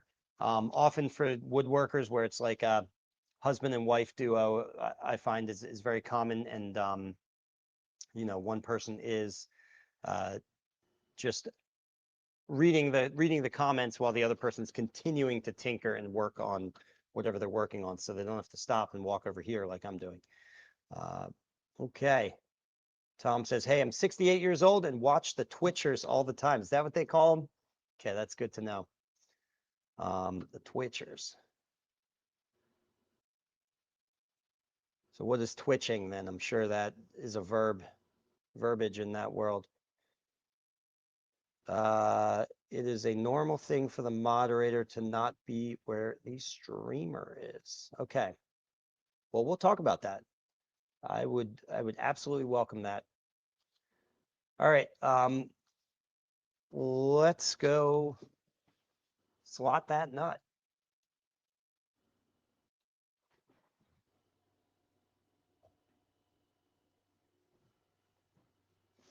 Okay. So you always want to use the file that is either the same gauge as the string or larger, never smaller, okay? Even if it's very close. So if you have a 54 thousandths of an inch string, which is what we have for the E string here, you wouldn't want to use a 53 thousandths of an inch file. Here we have a 56. If we had a 53 file and the 56, we would choose the 56 for sure. Even if the only file we had was a 60, which is quite a bit larger than 54, I would go with the 60. You never go under, because if it's under, if it's even slightly less than the diameter of the string will never seat at the bottom. It'll get wedged up higher in the channel. So you lose all your accuracy of depth when you're cutting. All right, so we're going to take this, and you know what's silly? With all my yammering, I forgot to mark the height that we're cutting down to. So that's a problem. So I got to bring the guitar back over here.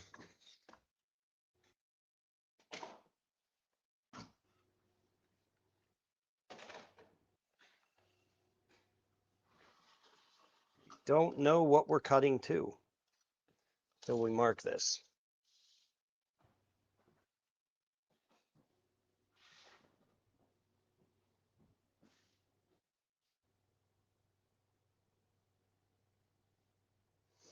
All right, so we'll put that right there.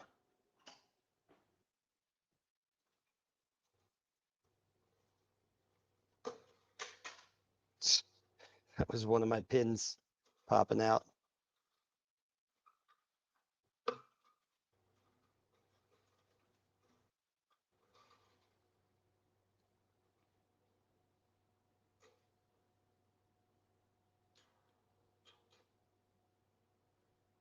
That's one thing with these Steinberger tuners. Because you start with the strings at some tension, like before you even tune it up, just locking them in, they get locked in kind of tight. It's a little bit more fiddly getting the nut out of here and back into here. But there we go. Not too bad. Load that up. Make sure it's seated all the way before we mark. I always kind of look at the edges because you'd be surprised how often you put it in there, you think it's all the way down, but it's actually kind of wedged in there and it's sticking up slightly. And then, you know, you cut everything and you actually end up going too low, because then when you put it back in, and it actually does under tension click all the way down to the bottom. Now everything you've cut is now too low. I did that recently actually, and had to, you know, backfill the nut slots and recut them, which you can do, by the way, with baking soda and super glue. You just rub some baking soda into the nut slots, add a drop of water thin super glue, and you can accelerate it if you want, or just wait. And then essentially that mixture of glue and baking soda will form a nice solid mass, similar in density to the bone itself. and similar in look. So it won't be, super obvious what you did. It's pretty cool. All right, so we have to determine the height of the fret tops, which I have this group of feeler gauges right here, which I use in the classes for the students. The height of their fret tops doesn't really change, so I can just use this, but it's not going to work for these because this is a different fret wire. So we're going to have to figure this out on the fly here on the camera. So the way you do this, now you might think you could use a caliper, that special StewMac caliper to do this, but we're not just looking for the number. I actually want to make a feeler gauge set that matches the height of the fret tops, because this is going to become a tool, basically like a fence that we're going to use to make our cuts in the end. And the way this works, if you take a straight edge, which the fret rocker is nothing more than a variety of different sized straight edges all in one piece. We want to find a straight edge that spans the first 2 frets. So we'll just use this part of the fret rocker and only the first 2 frets. You don't want to use something that spans several frets, because then you're starting to read the bow of the neck rather than just the height of the fret wire itself. So I'm going to figure out, this is too thick, so we got to lose one of these. And it's quite a bit too thick, so let me pull a whole feeler gauge out.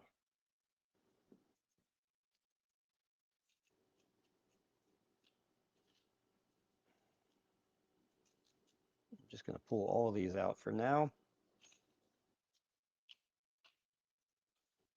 We're going to put the 7 aside, and you'll see why in just a little bit. The 7 is going to be very useful to us.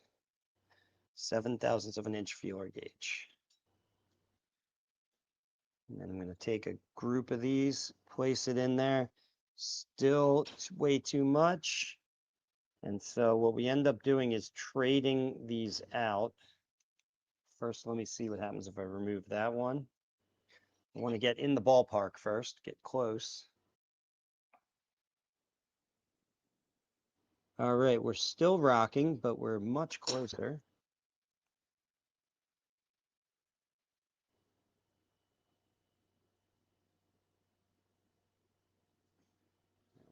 Swap out this 10 for a 6.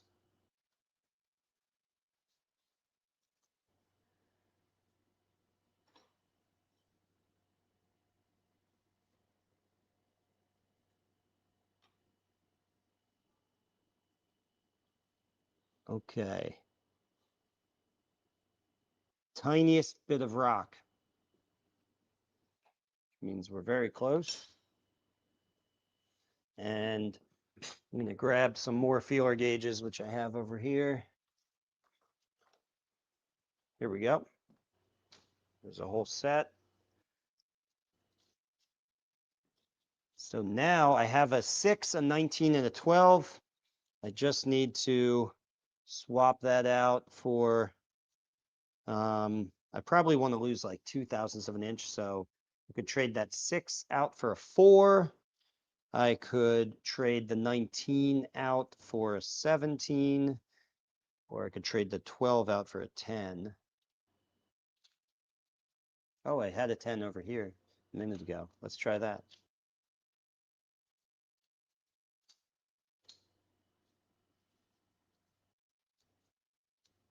All right, and like I was saying before, when you have a consistent fret wire that you're always using, and if you're doing minimal leveling or no leveling, you don't necessarily need to do this step every single time and determine this. You can have this set up, but I'm doing something a little different here. So we got to go back to the drawing board. That seems perfect. Excuse me. Just to test it, I'm going to see what happens if I just go up 1. Here, I'll trade the 6 for that 7. So I want to be totally perfect. So I'm going up 1 until it rocks, and then I can go back 1 because then I'll know. Is that rocking?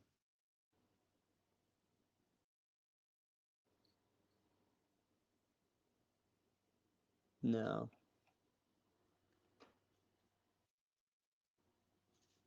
I think I saw an 8 in here. Yeah, there it is.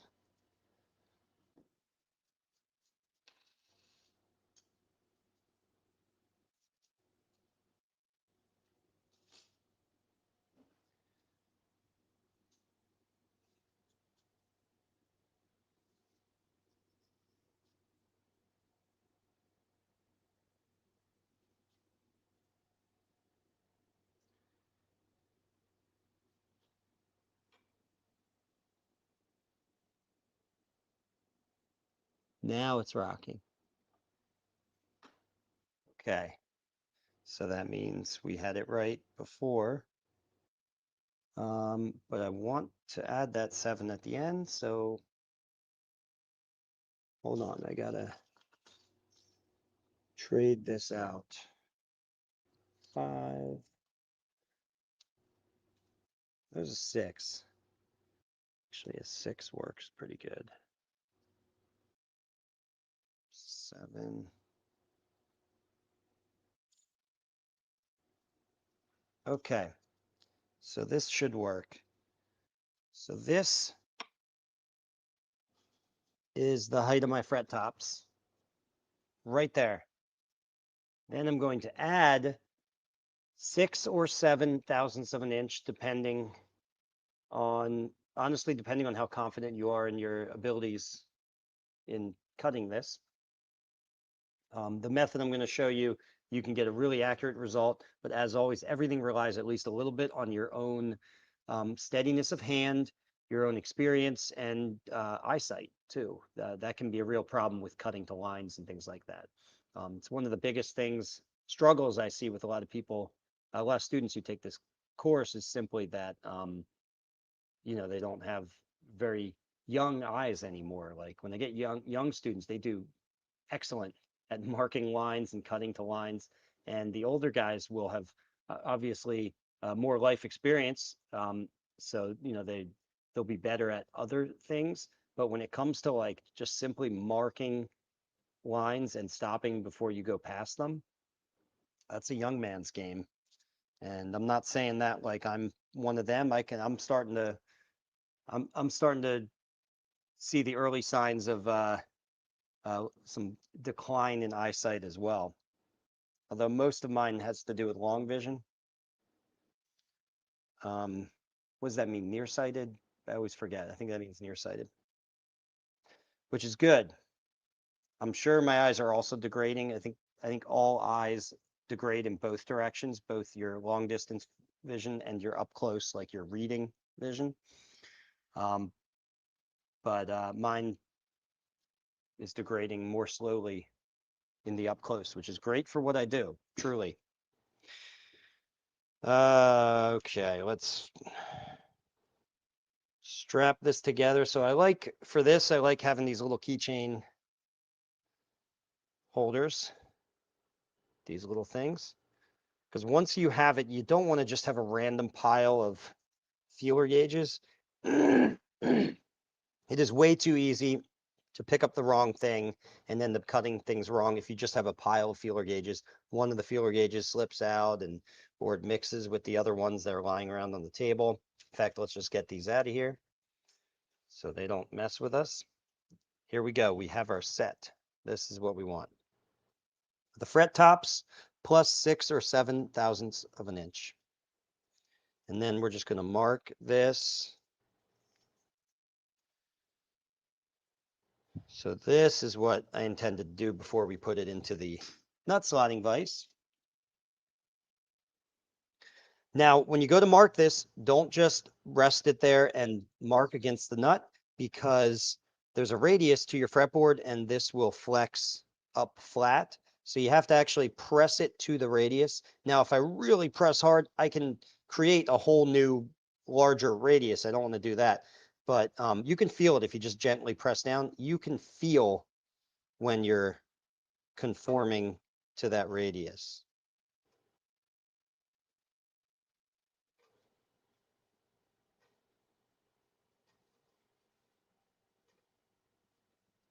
Okay.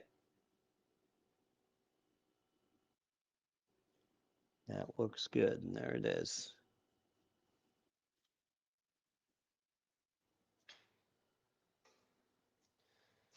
Okay.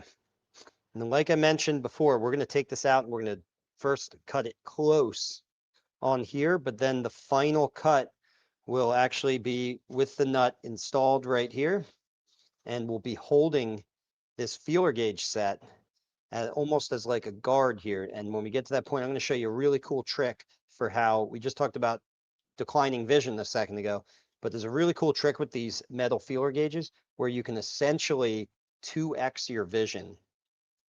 It's almost like you're looking at the nut slot through a microscope.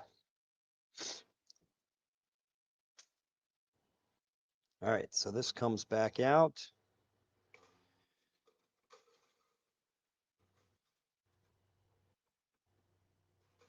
And once again, I'm going to need my string clippers to very carefully pull up and get that out. Now let's safely put this to the side.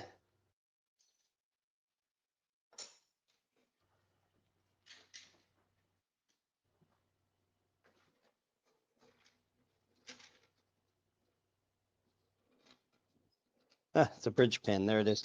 There's something big bouncing around in the guitar. It's that bridge pin that popped off. It went into the sound hole. There it is.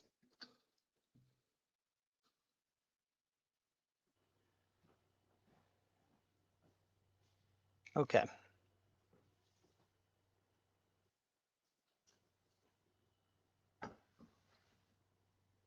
Here we go. Now we're on track. So just to give you guys the order of operations, at least to this point, I always find sometimes it's helpful to backtrack so you understand.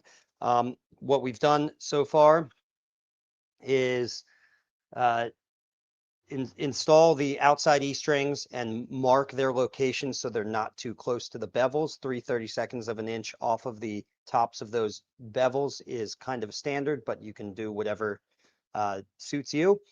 And then we make the starter notches on those marks with the rhombic file, or you could use a hobby saw, even a razor blade, like almost anything to just make those little starter cuts that just barely holds those strings into place, so that then we can take the StewMax string spacing ruler and mark out the inside string locations, at which point we can return to the rhombic file and make the starter notches for the inside locations, install the other strings.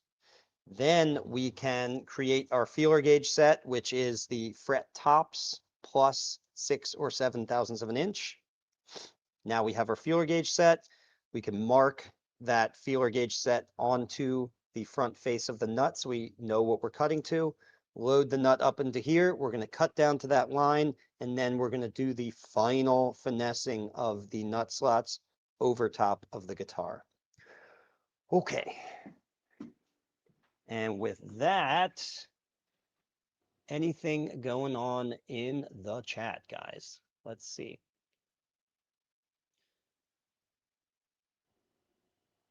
I think I may have searched the wrong thing. I'm not sure what you're referring to. Maybe he means this stream. He was looking for something else. When is it time to be used as firewood? When is the guitar time to be used as firewood? I mean, whenever you've screwed it up enough that you feel like it's irrecoverable, I guess is the answer.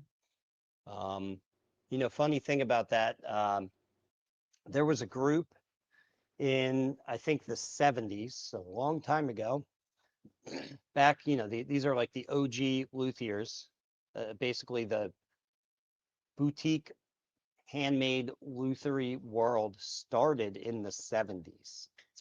This whole thing is very young. And there was this group in California, which included Michael Gurian. That's where I heard this from, at a Guild of American Luthiers convention where he was speaking. And they used to meet on the beach of somewhere in California. I don't remember where. And every year, once a year, and they would burn all of their bad, unsellable work, their experiments and prototypes and stuff like that. Which is funny because to the hobbyist builder, it's almost like you hear that if you're not, you know, full time, you know, professionally into this, you hear that and you think, oh my, that's horrible. Like, how could you do it? Why wouldn't you keep that or try to sell it? But I totally get that. I mean, I have so many, I've thought about burning a lot of guitars. I think about it all the time, actually. Because I have so many guitars here that are just like early work. I gave one to my brother recently. He is out in California. I gave him one of my bad guitars. Um, Actually, he did pay me for it, but it was like, you know, 200 and some dollars or something. So anyway, um, your early work, there's like almost nothing you can do with it. And your experimental, like bad work. So it might seem crazy to burn a guitar, but you almost can't even just give it away either, because then it's representative of your work. I gave it away to my brother, but if I had given this, if I just said to you guys on the stream or something like, hey, I don't know what to do with these guitars. Let's say I just wanted to make a little money off of them and I was like, I'll sell them $100 a piece or something. You're still investing in that guitar. You're still going to feel like you paid for it, and maybe even to you, $100 is like a lot of money and not a little bit of money. So I'm still putting something out there, and you're taking it as a representation of my good work and what I can do. And that's how you're going to present it out in the world too. So other people will see that and think like, oh, okay, this is just some like, you know, amateur, not great guitar builder. So you don't want to, you just don't want to put like your bad work out there. I don't know. That's how I've talked to other luthiers, and that's how it's always been presented to me. And that's also been my experience where it's like, oh, I totally get that now. I can see that. So there's almost nothing you can do with your bad guitars. I don't know. Although I have thought some of these like smaller shows, these less highbrow boutique type shows, the more vintagey shows, like the one I'm going to this weekend, I've often thought uh maybe I could offload some of my to this crowd. I could offload some of my crappy guitars there. I'm not saying like this crowd, like they're marks, like I'm gonna, you know, cheat them out of their money or something. What I mean more is like um, they might actually be interested in buying these guitars that I'm not happy with. I'm not impressed with. The the workmanship looks a little sloppy to me just because it's from, you know, over a decade ago, and I didn't have it all together then. So, no, long way of saying I don't know what you do with your bad work, but it's inevitable that you'll make it unless you apprentice under some, you know, Irvin Samaji or something like that. In which case, when you do that, I see some of those guys, they do their apprenticeship with Irvin Samaji, and then they come out and their like first guitar is amazing, and that's because it's not really their first guitar. They've been building guitars for someone else this whole time, and and making the mistakes there, and then getting to a very high level, and then going out on their own. But for most of us, especially if you're on the stream, I think um, we're figuring this out on YouTube and, you know, just kind of on our own. And so you're gonna make guitars, and it's gonna be different for everyone, depending on your natural skill and also your tolerance for like you might be more tolerant of uh, sloppiness in the work and being more okay with, putting that out there. Um, everyone just has a different representation of that. Uh, Depending on those things, it might be your first 10 guitars that are firewood, or it might be your first like 30. Honestly, for me, my first guitar that I was happy. Actually, I shouldn't say it this way. I was selling guitars before guitar number 49, but guitar number 49 is the earliest guitar, which I still own, and is that the earliest work that I have, which is actually for sale as something that represents me. So that's a long way of saying um, guitar number 49 for me is where I feel like I hit a level where, okay, I create work now that is sellable. Different for everyone. No real answer there. Okay. Great question, though. And maybe he was saying that maybe he was making fun of my guitar and saying you should burn that sucker. Uh, no way, bro. You're live from username handle. Yeah, bro. I've been researching for hours in the middle of a build. Just found your channel today. Oh, that's great, man. Well, welcome. Some of my early works are going to my 2 grandkids. That's great. See, that's awesome. I don't have grandkids yet. I have kids. And they're so young, I would be terrified to give them guitars just yet, but eventually. They're at the age where when they see the guitar, when I have a guitar out, they want to grab the strings and pull them straight out. That's what they want to do with it. So we'll get there. They play a lot of piano though. I am in the middle of my build and my sides have been made by gluing together blocks of wood. Yep, it's about 5 to 8 millimeters thick. Is this too thick? Sorry, I'm just adjusting the camera here for a second, then I'll get to your question. That looks a little better. My face was hiding behind the comments. I'm in the middle of my build and my sides have been made by gluing together blocks of wood. It's about 5 to 8 millimeter thick. Is this too thick for guitar side? Oh, you're talking about the sides. My sides have been made by gluing together blocks of wood. I have to clarify your question here. When you say your sides have been made by gluing together blocks of wood, are you talking about you have your thin sides which you've bent, and now you're attaching the 2 sides with the neck block and the end block? That's how I initially read that. But now I'm thinking what you're saying is you've assembled a side slat out of several blocks of wood that are 5 to 8 millimeters thick, which is too thick to bend. So 90 thousandths of an inch. Well, I'll give you a range. 75. I know you were just talking in millimeters. Don't lose me here. We'll get to this. I don't often do things in metric. I'm not against it. Don't go crazy, internet. I use metric and thousandths of an inch and fractions of an inch. I use it all. And a lot of people do that. It's actually fine. You don't have to convert your whole shop to one system. Let's get back on target here. So 5 to 8 millimeters thick. Even without knowing what the conversion is there, that's way too thick for bending, if that's what you're talking about. I feel like that was the no, the sides are not bent. Yes, the latter. Okay. So what he's saying is he has material. Sounds like he assembled it from several blocks. Not sure why, but that's fine. But it's just too thick. That's really the spirit of your question. You need to be, I'll ask you another thing too. What is the wood? Because I can give you a more clear answer if I know what the species of wood is. But the range here for bending wood is between 75 thousandths of an inch and 90 thousandths of an inch. If someone in the comments wants to give me the metric conversion for that, that'd be great. But if not, obviously you have access to, the AI powered internet that can do that for you in 2 seconds. So 75 to 90 thousandths of an inch. If it's rosewood or ebony or cherry, these are all woods that bend really easily. You can stick closer to that 90 thousandths of an inch and keep it nice and thick. Okay, and then he writes, but they are already in shape. They were glued together in the shape I wanted. Together in the shape I wanted and sanded, so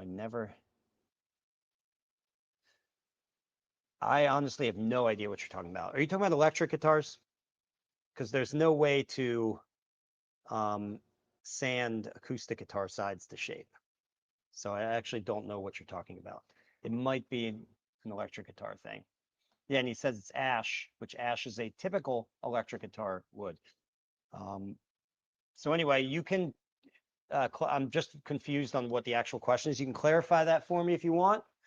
But if you're talking about bending sides, which for acoustic guitar making, unless you're doing something completely different, that's just not typically what an acoustic guitar is, you're going to have to bend the sides. I mean, that's just a part of an acoustic guitar.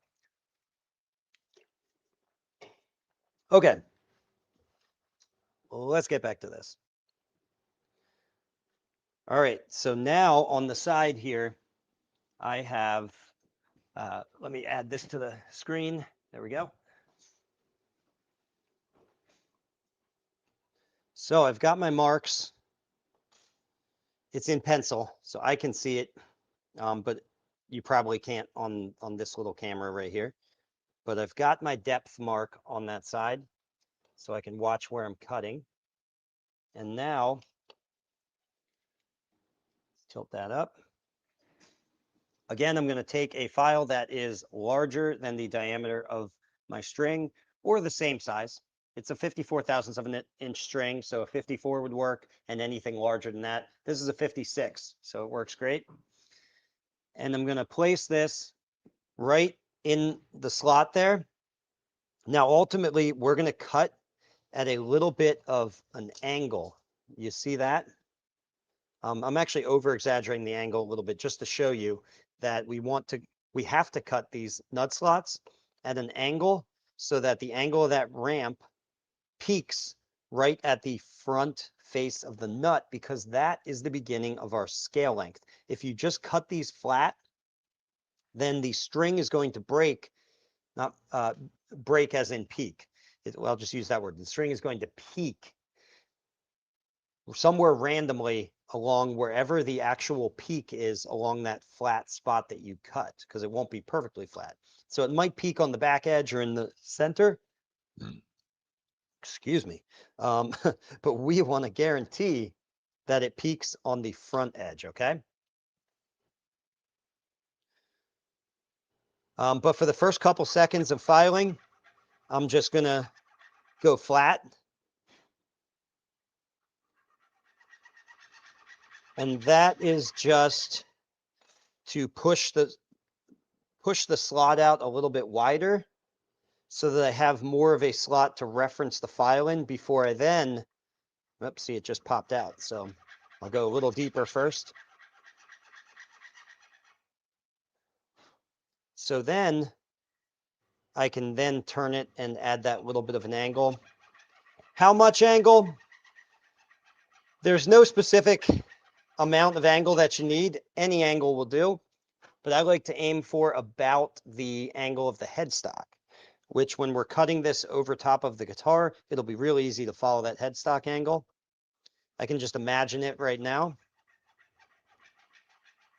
The reason I do that is, one, because it's visually it's right there, it's easy to follow, but then also it's not too steep. So the one problem you can have with your angle is if you cut it really, really steep, you're basically creating a knife point at the top here, and we don't want to do that. Over time, one, that area is where it peaks is very small, and it'll weaken that area, and possibly your nut slot will get deeper over time. But also you could literally break strings off of that super sharp peak. So a relatively shallow angle.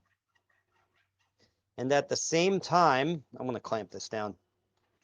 We want to watch that we're not tilting. To use aeronautical terms, this would be yaw. We don't want to have any yaw to our cut. sort of angled off side to side. We also don't want to have any roll, which would be like cutting like this. That's the easiest one to screw up, I think, is I see a lot of students will be cutting these and they'll just be angled off like this or like this. And what you might not realize is it's not just about having a slot that's straight up and down and, so the string goes in easy or something like that. But actually, if you're cutting at an angle, by the time it gets to the bottom of the slot, you've actually moved the location of your string over significantly. So now we went through all that trouble to get these perfectly marked spaces between the nut slots. And just by the fact of that you were inadvertently rolling this file and not paying attention to it being square and vertical, just by that fact, you end up losing all of your accuracy of your string locations. Oh, I was going to clamp this down. Here we go. I've got these quick grip clamps right here.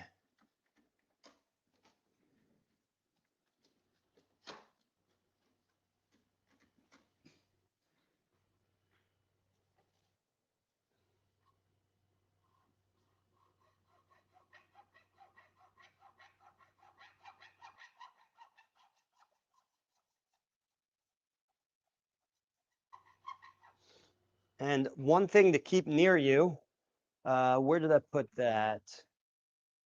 Had it just a second ago. You guys are like, what's he talking about? What's he looking for? I'm going to show you in a second. It's actually a can of beer. It's a Fiddlehead IPA. Not that I'm drinking right now on the job here, but it's this right here. See, Fiddlehead IPA. By the way, Fiddlehead, this is like the best IPA you can get. I'm not sure where Shelburne is. I think it's in Virginia. Great beer. That's not the point, guys. Point is, this is a rag stuffed into a can. This rag has been soaked in oil. You only have to do that once ever. You soak it in oil. It doesn't even really matter what type of oil. I mean, don't use vegetable oil. We're not talking about that. But you soak it in. It could be, extra car oil that you have. Motor oil. I have this can of Bow Shield down there, which is for like surfaces for your stationary power equipment, like your bandsaw table and your table saw table, to keep them from, getting surface rust. I just soaked this rag in some of that stuff, and it's good forever then. Now all you have to do, very convenient tool, this becomes a tool, the rag in a can. You can keep it by your side whenever you're nut slotting or using hand saws for any kind of work. You know how these two tools, these nut slotting files and hand saws, often tend to bind up while you're cutting. It makes the cut really difficult. If you just keep this nearby and just give it a little swipe every once in a while like that, that is so much smoother than it was just a moment ago.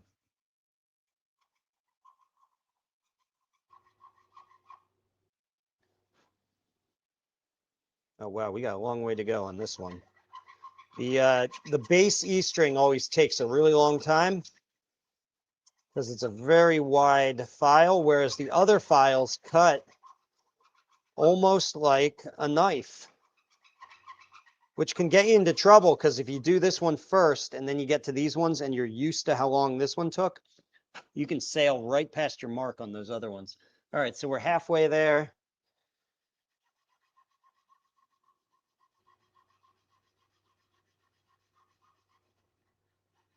You feel it binding up slightly. So I got the rag right there, and now it's smooth.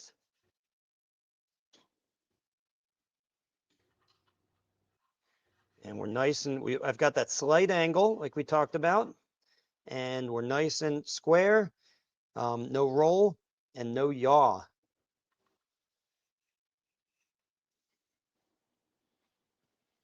You guys who fly airplanes know what I'm talking about.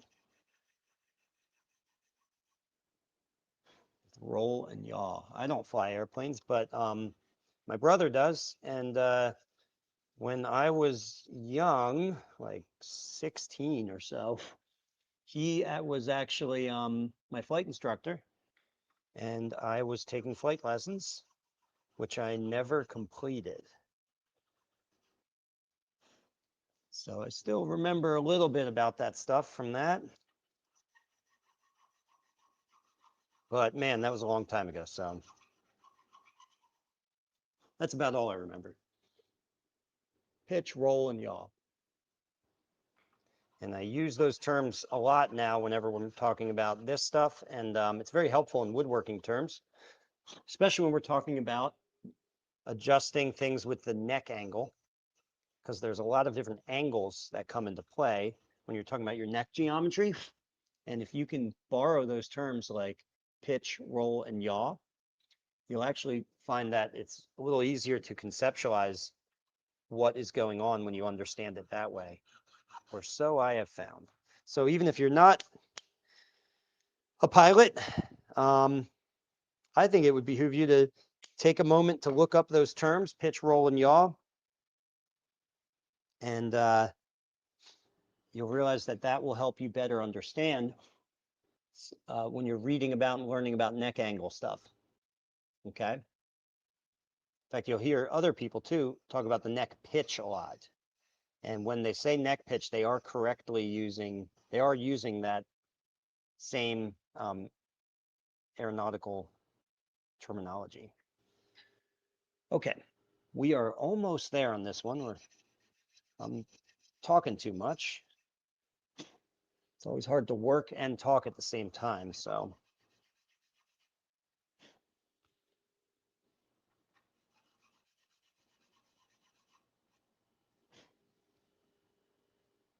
So what I'm doing right now, by the way, is cutting right to the top of the pencil line, which gets me really close. Essentially, then the thickness of a pencil line away from where I want to be. And so then that last thickness of the pencil line will do right over the guitar, and it'll go nice and quick. All right, so this file's done. We're moving over to the A string, which is our 46 in this case. So the A string on this set, I believe, is 42. I don't know if it says it right here, but I'm virtually certain it's 42. So 46 is a good choice for this. Again, the rule is the size of the string or bigger. It's fine to go a little bit bigger. And so 46 will work for a 42. All right, I'm going to place that right on the notch just like before. And we're going to start out by just going a little bit flat just to extend out my notch a little bit before I then start turning these. Now, a lot of you guys are building guitars more in a more traditional style, more Martin style, where the strings hit the nut and then they turn and splay out. And in fact, I build some guitars that way, but with my headstock design that I have right now for this guitar, here, I'll show you real quick. The strings run straight across the nut. So that's why my string slots are going straight out. But if you do have those string slots that splay, what you can do is cut these so that you have your starting point wherever you marked it, but then you turn the file to aim towards their respective tuner. If you don't do that, it's fine. A lot of guitars are like that. You can just have the strings run straight out and then turn, but it always looks kind of nice for it to meet the nut and then follow an angle through the nut to then meet the tuner. Do be careful though, because I've seen this happen many times. If you mark your string slots like we did with the string spacing ruler, and then you decide, oh, okay, I'm going to angle, like Eric said, towards each tuner so that the splay of the strings more appropriately turns towards the tuner. If you place the file on the mark you just made and then turn it to an angle, well, now the front of your file where it meets, where the string length actually begins, is considerably over to the side. So once again, you will have messed up your string spacing, okay, in pursuit of something that's less important, which is just angling the strings towards the tuners. So I will say this, it's kind of a skill. I don't want people to lose, if you're a beginner to nut slotting, I don't want people to lose the forest for the trees here. You don't actually need to angle these towards the tuners, but a lot of people like to do it. But I see hobbyists all the time doing that and doing it the wrong way. And then their string spacing is radically screwed up as a result. Okay, so again, I would consider that losing the forest for the trees, because you get focused on a non-important aspect of guitar building, like angling those slots so they look more appropriate traveling towards the strings, and lose something more critical in the process. I hope that makes sense. Let's keep going. But again, here, these are just going straight across because these strings are designed to go straight over the nut. Which, by the way, if you can design your guitars that way,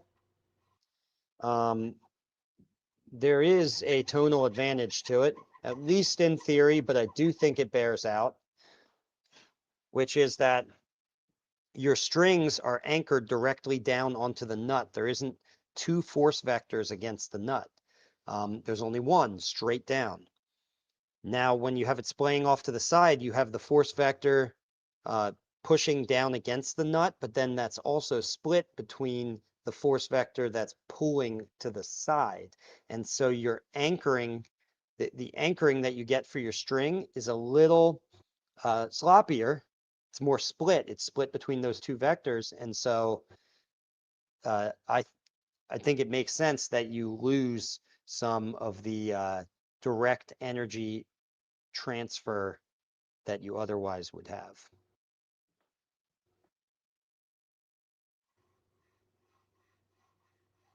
Which is why I like to do it this way. Paul Reed Smith, their guitars have straight pull across the nut.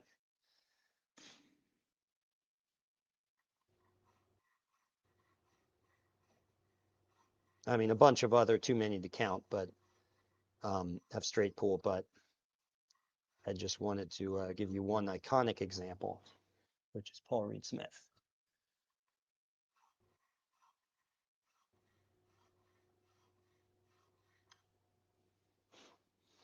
And I've got my oil right there.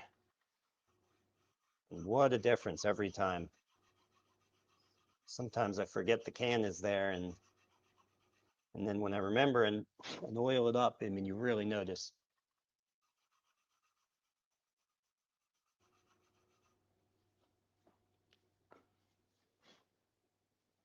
All right, a little more than halfway through this one.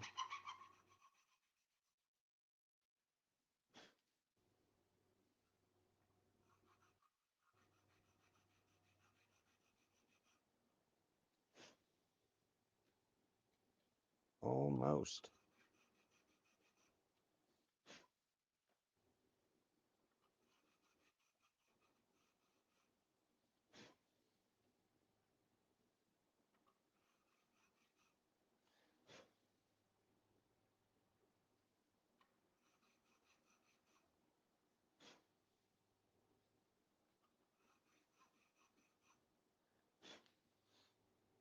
Okay.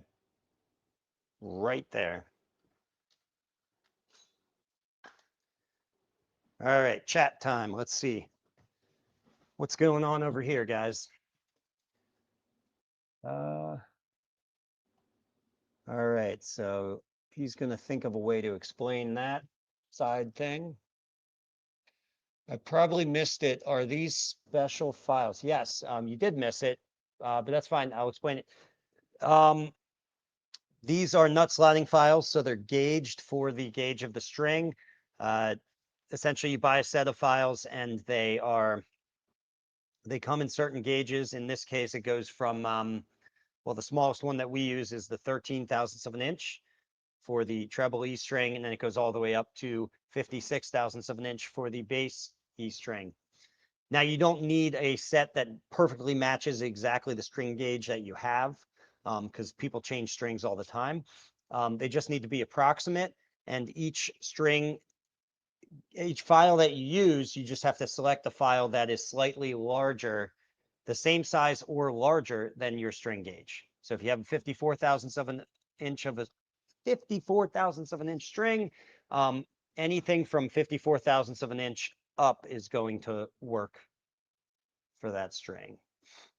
And the files that I have are from a company called Uochikyu, Uochikyu, I think. It's a Japanese company. I don't know. And they're very cheap. They're actually great files, and they're very cheap. So I actually like them more than the StewMac files. StewMac files are fine, but I'll always get these Uochikyu ones. And I know people are always trying to find cheaper files, especially if they're not really getting into guitar making. They just want to do more work on the guitars that they play. There's no reason to get these super expensive StewMac files, I think. I love you, StewMac. Keep sending me tools, please. And I probably missed it. Are these special files? Yes, we got into that. I see now. What are you looking for in notch depth? And we did cover that earlier too, if you want to back up the stream at some point. But I think it is helpful for other people too to hear that again. So what I did to get the notch depth is I measured with a set of feeler gauges. You need to determine the height of your fret tops and then add a small amount on top of that. And the small amount that I use is either 6 thousandths of an inch or 7 thousandths of an inch, depending on I would say if you're doing a first time nut slotting job, to give yourself a little more cushion, because you can always adjust the action later. To give yourself a little more cushion, I would do 7 or 8 thousandths of an inch, but I typically do 6 because I know I'm very comfortable with the process. I know it's going to turn out like I imagine it's going to turn out. So yeah, 6, 7, or 8 thousandths of an inch on top of the height of your fret tops. And you can determine that by taking a bunch of random feeler gauges, you put a straight edge on the first 2 frets of your guitar. So a really small straight edge, like a little card scraper would work, something small like that, as long as it's reliably straight. Place it on the first 2 frets and then see what combination of feeler gauges you can fit under that. And that will give you your height of your fret tops. And then you add the extra cushion, 6, 7, or 8 thousandths of an inch. Then you can mark that onto the face of the nut and you can cut. And then in the end, as you're going to see, unless we go too long and I have to turn off the stream, I'm going to finalize this over the guitar. So this is just the rough cut all the way across. Then I put it on the guitar and we'll do the last couple thousandths of an inch right over top of the guitar, just for a little bit of extra accuracy, as you'll see. Okay, let's get back to it. Let's do this one. I like this view. So now, keep the questions coming, guys, because at this point, I'll still talk about what I'm doing, but it's very rinse and repeat. So to keep this interesting, to keep the flow going, I like having you guys add a little bit of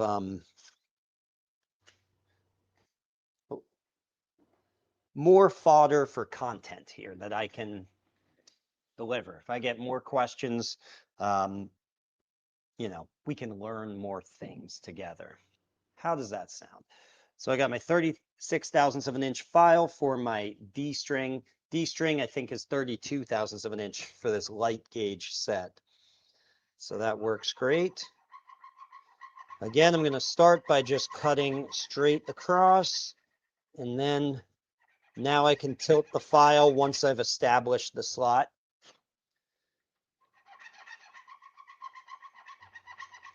And I can always use my lovely can of Fiddlehead IPA right there. Best IPA in state of Virginia.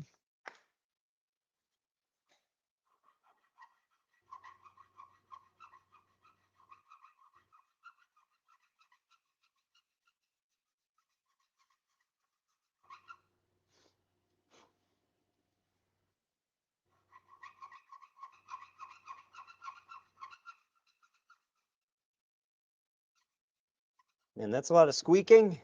But actually it's not binding up bad. It might sound like it is. I think that's just you're hearing the sound of end grain, because this nut is an ebony nut, like I mentioned earlier. But I've experimented with this a lot, and I actually orient the nuts. If I'm using a wood nut, which is kind of rare for me, usually I use bone.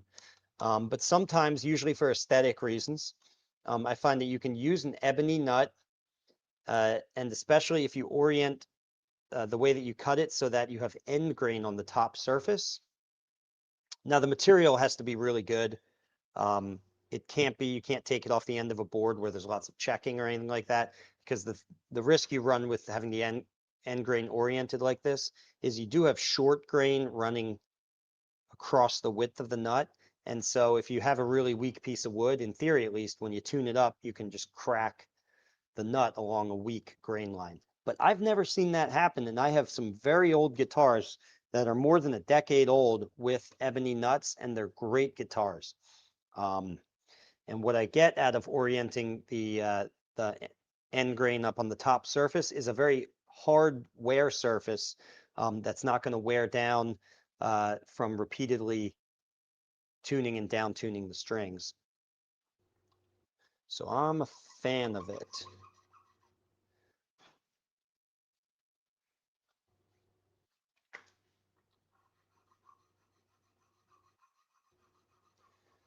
All right. I'm just curious, how far are we into the stream? Yeah, we started at 8, a little before 8 actually, and it's almost 10:30. This is great.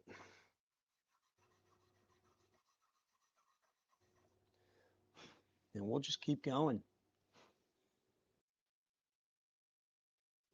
All right, so this one's almost there, and you can see, I know I'm talking a lot, so that slows things down, but you can see how much quicker the D string went than, say, the E string, because I'm already there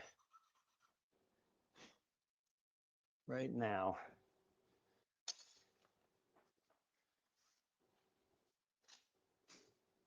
All right, so now I'm going to do the G string. One little thing about the G string is, I don't know if you guys have ever noticed this, but when you're giving a setup on a guitar, and let's say you go a little bit too far, what is the string that always buzzes first? It's not 100% true, but just in your experience. In fact, if you want to post it in the comments there. Although I kind of gave it away because I started out my line of questioning with talking about the G string. So it's the G string. So I always notice the G string buzzes first. I'm not sure exactly why. I mean, it is the highest tension string. I don't know if that would be the reason. It's the only treble string that's wound as well. So it has a material difference that might affect the way that the pattern it generates when you pluck it, right? How much of an elliptical or even a parabolic pattern it has. So a string can have more of an elliptical pattern or more of a parabolic pattern depending on how flexible the string material is. Whole nother deep thing. We don't have to go there. The point is, regardless of why it's the first one to buzz, I just always notice that it is. If you notice that, though, then that might lead you to conclude that, oh, when I'm doing a setup, maybe I just leave that string, or not even a setup, when I'm making a nut. What if we just leave that string the tiniest amount higher, 1/1000th of an inch, 2/1000ths of an inch, something like that? So that's what I do. One thing you can do, you can either eyeball it in, which is kind of more so what I do. I just stop a little bit shorter of where we're going with the G string. Just leave a tiny bit more. Or if you just want to kind of guarantee it, you can take, here, I have one right here. You can just keep a really small feeler gauge, 1 or 2/1000ths of an inch off to the side. And when you get to the G string, just add this to your stack. And then when you're done the G string, take it out. Boom. There you go. You created that little extra cushion for what I think is the most problematic string. Now you can actually effectively have your action lower than you otherwise would be able to get it because you eked that G string up just slightly. There's a hot tip for you guys. I think some of you guys will appreciate that one. That one, I think really sort of revolutionized my setup work. But I don't actually have to leave a little bit more on the G string at this stage. Again, we're just roughing these in. So I'm going to go right to the line. This is everything I just said, adding that 1,000th of an inch. I worry about that when we get to when we put this over the guitar and we do the final cuts right over the guitar.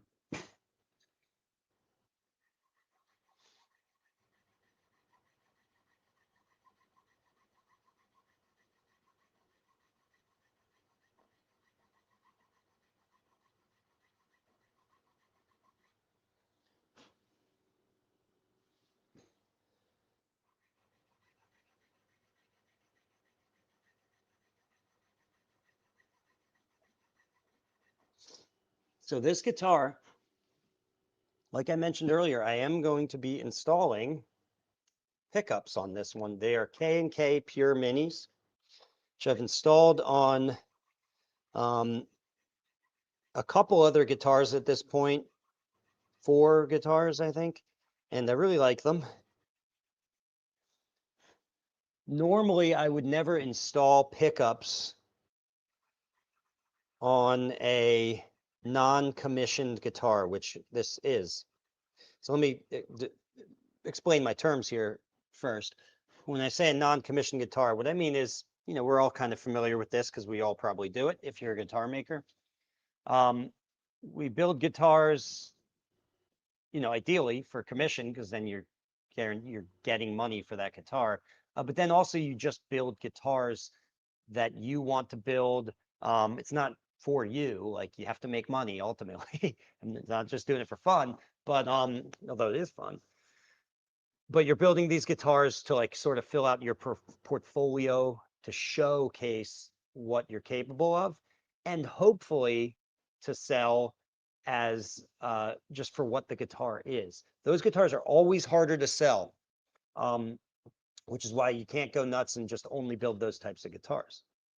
The reason they're hard to sell is not because they're not great guitars, it's because they're too specific. Like if you determine all the parameters of the guitar, someone's going to come along and they're probably going to love it, but they're going to be like, "Oh, I love this. Can you do this for a dreadnought? Can you do this with a Brazilian rosewood instead of whatever, bullshit wood that you chose?"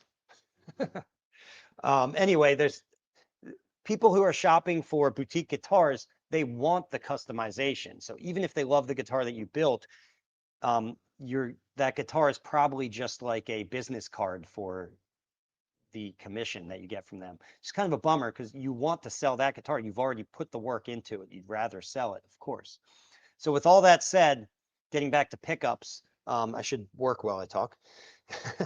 Getting back to pickups, generally speaking, I've always agreed with the sort of conventional wisdom that for a high-end boutique guitar, you shouldn't put pickups in them. Acoustic guitar, of course. You shouldn't put pickups in them because the pickups are highly specific to the individual. Some people won't want any pickups in their guitar. And even if they do, they will probably want a certain type of pickup. However, I am sort of breaking the mold on this guitar, breaking the rules a little bit, so to speak. And I'm just going to add pickups. Part of the reason is simply that I just want to. And I want a guitar to have at a show that I can actually plug in. Because I do notice there are some players at these shows who really they are looking for something out of the box with pickups that they can just buy and not have to have a luthier install pickups after the fact. course, the risk you run is, again, they might love your guitar, but not like the pickups that you chose. But again, that's just a risk. You got to pick what you like and go with it if you're going to do that sort of thing. But most of the time you shouldn't install pickups. Now, the other reason I'm doing it on this guitar specifically is because, in fact, I might start doing this on all my parlor guitars, because a parlor guitar is just a totally different beast. It's, if you have a high-end boutique, let's say orchestra model guitar or even a dreadnought, those guitars are more optimized for live playing and recording with. They have excellent balance and the complex character to them. A parlor guitar is a big compromise in the other direction. You're getting like a very small child-sized guitar. I'm not saying it's for children. I actually think they're super fun to play. But I mean, it's like noticeably smaller guitar, very comfortable to carry and to hold while you're playing. Different feel, different tonal characteristics. But those tonal characteristics are definitely less complex because they're brighter. You don't have the depth in the bass. So a parlor guitar, I think, is easier to add just sort of any out of the box pickups to, and it will be easy to pick up that tone because the tone is not complex, if that makes sense. It's more about the projection and the immediacy of the notes and less about the long ringing overtones on a very small bodied guitar like a parlor. So I think my parlors from now on, who knows, maybe I'll change my mind in a week, but I think I'm going to install pickups on them, all of them. I have two other ones that are already done that are, here at the shop. I think I'm going to install pickups on those ones too. And I'll do the K&K Pure Minis. Oh, I'm there. Okay, should stop using this. All right, 17 thousandths of an inch. That'll work for our 16 thousandths of an inch B string. Now we're getting into the territory of hyper thin files that potentially snap in your hand while you're cutting. I mean, if you're careful, if you're aware of the risk, it's, it's not a big problem.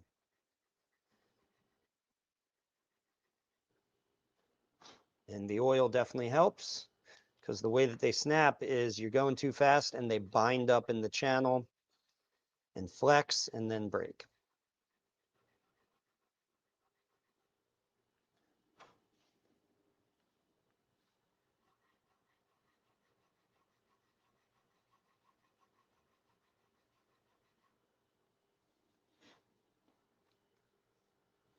All right, let me peek at the chat for a second. All right, makes sense, makes sense.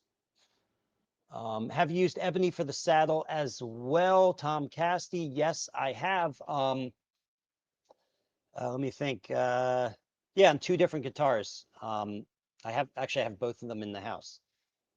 Yeah, it works fine. I don't, by the way, in the saddle, I will say, don't try and do the end grain standing up. Saddle's way too thin to handle that short grain. You have to have the grain running straight across the saddle. And it is what it is. You don't need, the saddle doesn't wear as much as the nut does from tuning and retuning. So it's fine to not use end grain. Are you bringing, yes, I am. I am bringing this guitar to the show. I shouldn't say these things because, whatever. I'm always wrong, but it has to be done by this Saturday. There's almost nothing left to do to it. I guess this is a knock on wood type of thing. Fortunately, there's a lot of wood in here. You should try the nut file backer from Stu Mac for the thin files. That's a good idea. Yeah, actually, I like that. I don't feel that I'm just so, I don't break I should, just to clarify, I haven't broke one of these files. No, actually, I never broke one of these files. I was going to say I broke one in the early days, but that was also somebody else who was using my files. I think I got used to these early on and realized that they flex a lot, and I've never broken one. So I don't want people to, just based on his comment there, I don't want people to think that you need to buy those backers for these files, because I actually don't think you do. If you understand the problem, they don't break. The problem for me is I have students in here all the time. I teach, it's a good time to talk about my classes. I teach an 8-day workshop where students come in for 8 days, and we build a fully strung up, fully playable, completed guitar, start to finish in the 8 days, right here in the shop. We're working like 10 hours a day to get this done, but we get it done. There's only 3 students in the class, and I have several classes coming up in the fall. EricSchaeferGuitars.com. You can see the schedule of dates for those classes. We get into all this stuff there and more. I've had, over 100 students have come out from all over the world and taken this class at this point. So anyway, the students, the students break the file. It's their fault. That's why I said all that. Okay. Can you explain more about what you just meant by the saddle grain? Oh, well, that was simply, I don't want to confuse you, but earlier I was talking about on the nut, when I use a wood nut, I orient the grain so the grain is on the top surface that the string bears against. End grain is far harder than any other grain orientation, like side grain. And so I like to have the end grain facing up. One, because it's fine to do it that way. The nut's not going to break in my experience from the short grain of the wood. It's not going to break. And as long as you're using an appropriately stable wood, and ebony works for that. On the saddle, though, the saddle is so much thinner than the nut that I wouldn't try to do that. That was all I was explaining. I wouldn't do the same thing I did with the nut. I just cut a blank out with the grain running lengthwise like you normally would for anything, right? That's all. Don't overthink that. Just, if you're doing a wood saddle, don't overthink it. Just cut out a piece with regular long grain. I took Eric's workshop a few years ago. I did not break a file. Good job. Yeah, and everyone doesn't. There's just, I think we've broken 4 files at this point, and it's always the E or the B string, the treble ones, of course. And often they're still usable. So if you're watching this and you did take my course and break a file, I don't hate you. It's fine. In fact, what you end up with when you break one of these is just 2 smaller files.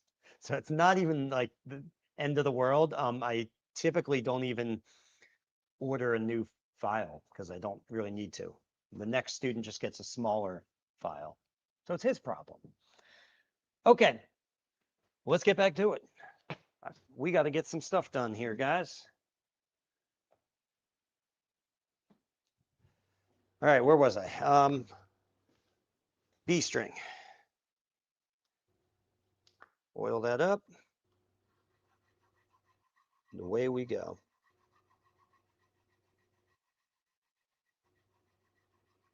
Watch, I break the file right now. After all that.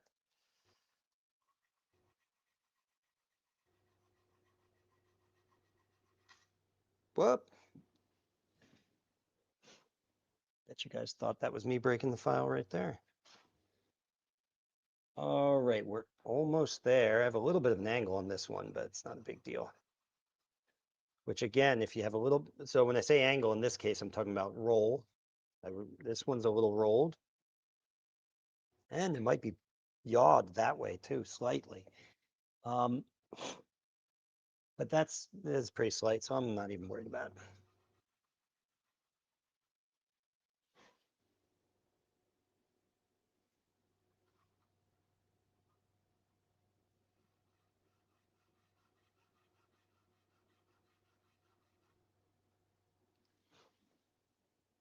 Here's a little micro thing to watch out for with this, which I see a lot people doing. is what I call the victory swipe at the end. Okay, so you're cutting your nut slot. You're cutting at a slight angle like the 15-degree headstock angle that we have. It's a good angle to cut at. So I'm cutting at that slight angle, which you can see on this camera, right? And then right at the last second, because we all grew up, not all of us, but most of us grew up playing baseball, and or if not baseball, maybe you play golf now, and everyone's learned about follow through. Our whole lives, almost everything we do, especially if it's sports, the concept of like swinging through something is common, and people, I think, bring that into woodworking, which is an area where the opposite is true. We don't want follow through in almost everything. In fact, a skill to learn with woodworking is to actually be able to have a firm start and stop to your stroke, rather than this like lollygagging around, like kind of swinging, arcing stroke, right? It's something I find them often trying to like train out of people with the work that I do, especially with the workshops. But in this case, here's where I see it is people are carving, and then when they get to the bottom of the line, they go like this, carving away. They like swipe it out. It's instinctual. Like they're not even thinking about it, and they do this kind of victory swipe. And what you do at the end, if you think about it, you were following that angle, and then right at the end, so there's only a tiny bit of wood up at the peak of that angle, right?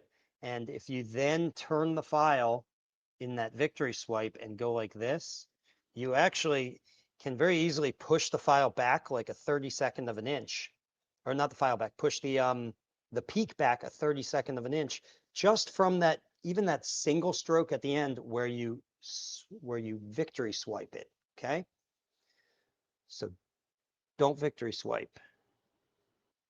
Don't do that. All right, almost there. So firm stop.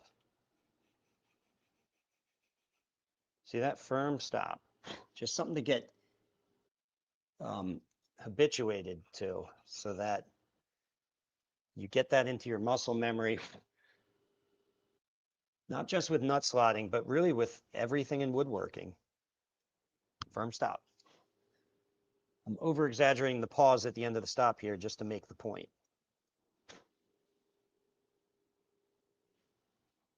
Slightly more, and then we're there. There we go. All right, one more, the thinnest of files, but I don't see it. There it is. Pulled it out because I was talking about it.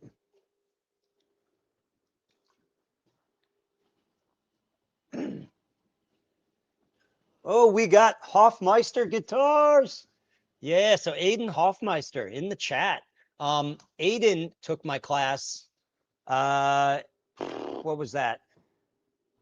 2020, right, Aiden? I believe. And now Aiden makes amazing guitars. If you check out his website, Hofmeister Guitars. I'm not sure what the .com is or whatever, but his brand is Hofmeister Guitars.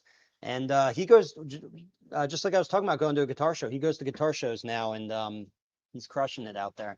So he writes, "Good morning, Eric. When chatting with Bob Taylor at NAMM," wow, you talked to Bob Taylor at NAMM. He explained that currently the music industry, aka Nashville, only really accepts two styles of pickups, K and LR Bragg's Anthem. Well, that is great to hear, man. I love hearing stuff like that, because I didn't know that, and of course that's one man's opinion, but it's Bob Taylor's opinion, so he understands the industry, and that's great, because honestly, I don't know a hell of a lot about pickups. I'm kind of not in that world. I build strictly acoustic guitars, and typically I don't even put pickups on them. So I'm glad I landed on the K in that case instead of something else. I have used the LR Bragg's, actually Anthem, exactly that one as well. And so maybe that's why. Maybe they're just the two most visible, popular ones, but those are the only two that I've used, thankfully, because apparently that's what the industry accepts. Very good to know. Good piece of information. Thanks, man. Username handle as a classical player, why is that? As a classical player, okay, so he's asking Hoffmeister as a classical player, why is that? K and K is my favorite. So Hoffmeister writes K and K is my favorite because it is very minimal and requires no battery. Oh, yes, absolutely. I hate batteries in everything. Last thing I want is for any reason my guitar to have a battery somewhere on it. Batteries are the, I mean, it's just something you're always changing, and it's just the weakest point of failure on anything. Yeah, I can't stand batteries. So couldn't agree more with that. Okay, I feel like I saw a question in here. Hold on, give me 1 second. No, I think that's okay.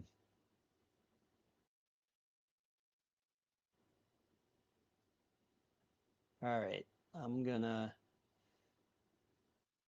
leave you guys alone for a bit and get back to work. All right, so we got 13 thousandths of an inch for our 12 thousandths of an inch string. This thing is like a floppy fish. But again, if you understand that, it's not terribly hard to use.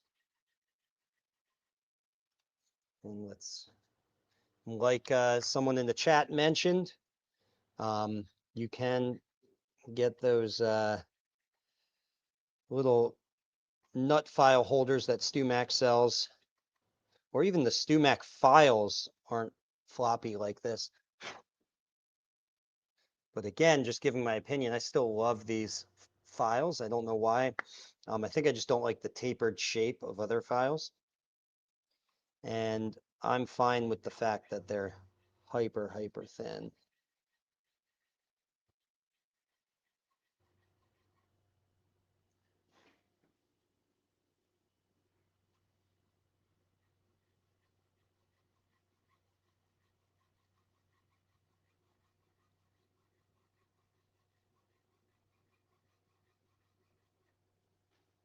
All right, give that a little oil.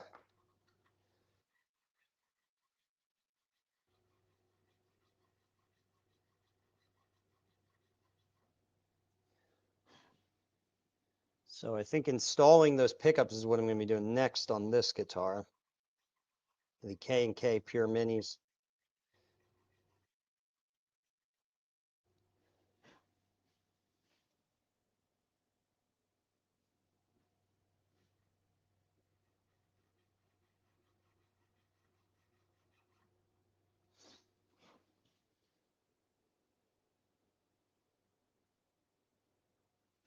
Yeah, the Pure Minis are definitely the most minimal pickup I've seen. And that's why I gravitated towards them. Again, no battery, no onboard electronics, which I think they have a version. What's it called? It's not called the Pure Mini. It's like, I don't know, the K&K Classic or something like that, that has control knobs that you would install onto the side of the guitar. I feel like at that point, you're risking devaluing the boutique value of the guitar and turning it into more of a market commodity kind of guitar. Now, of course, you might have a customer who just wants that, but they can always ask for that and you can install it after the fact.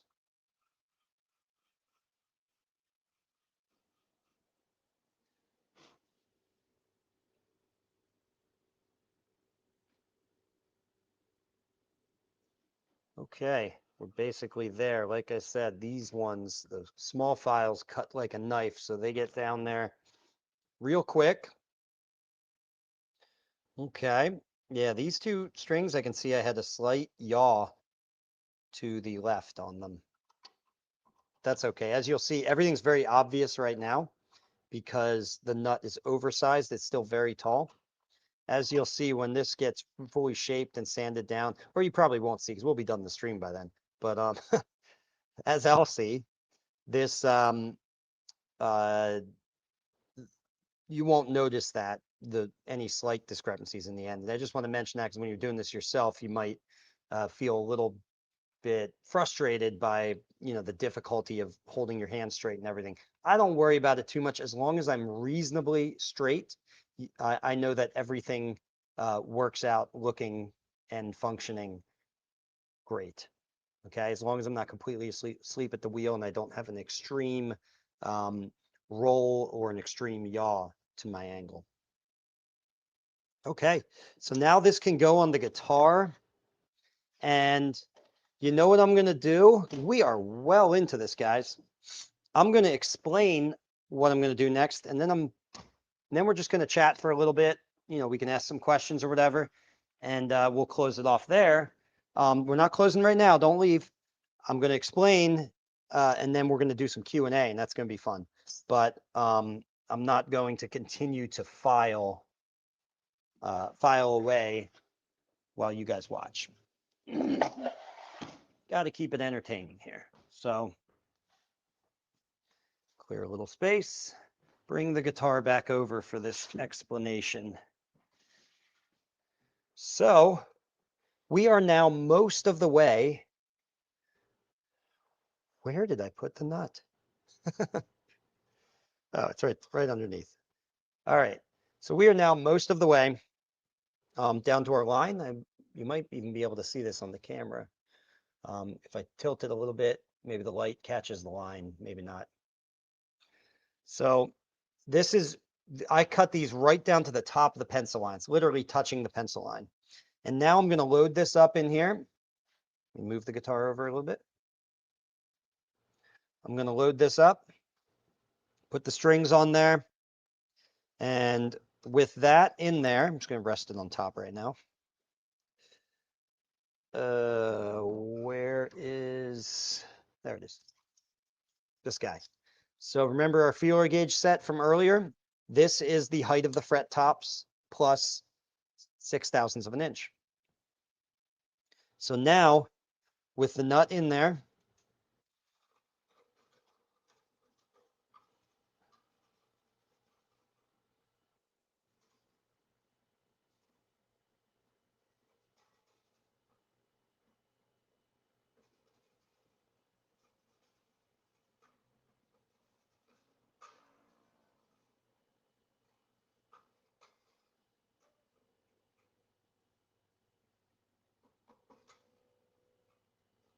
there we go.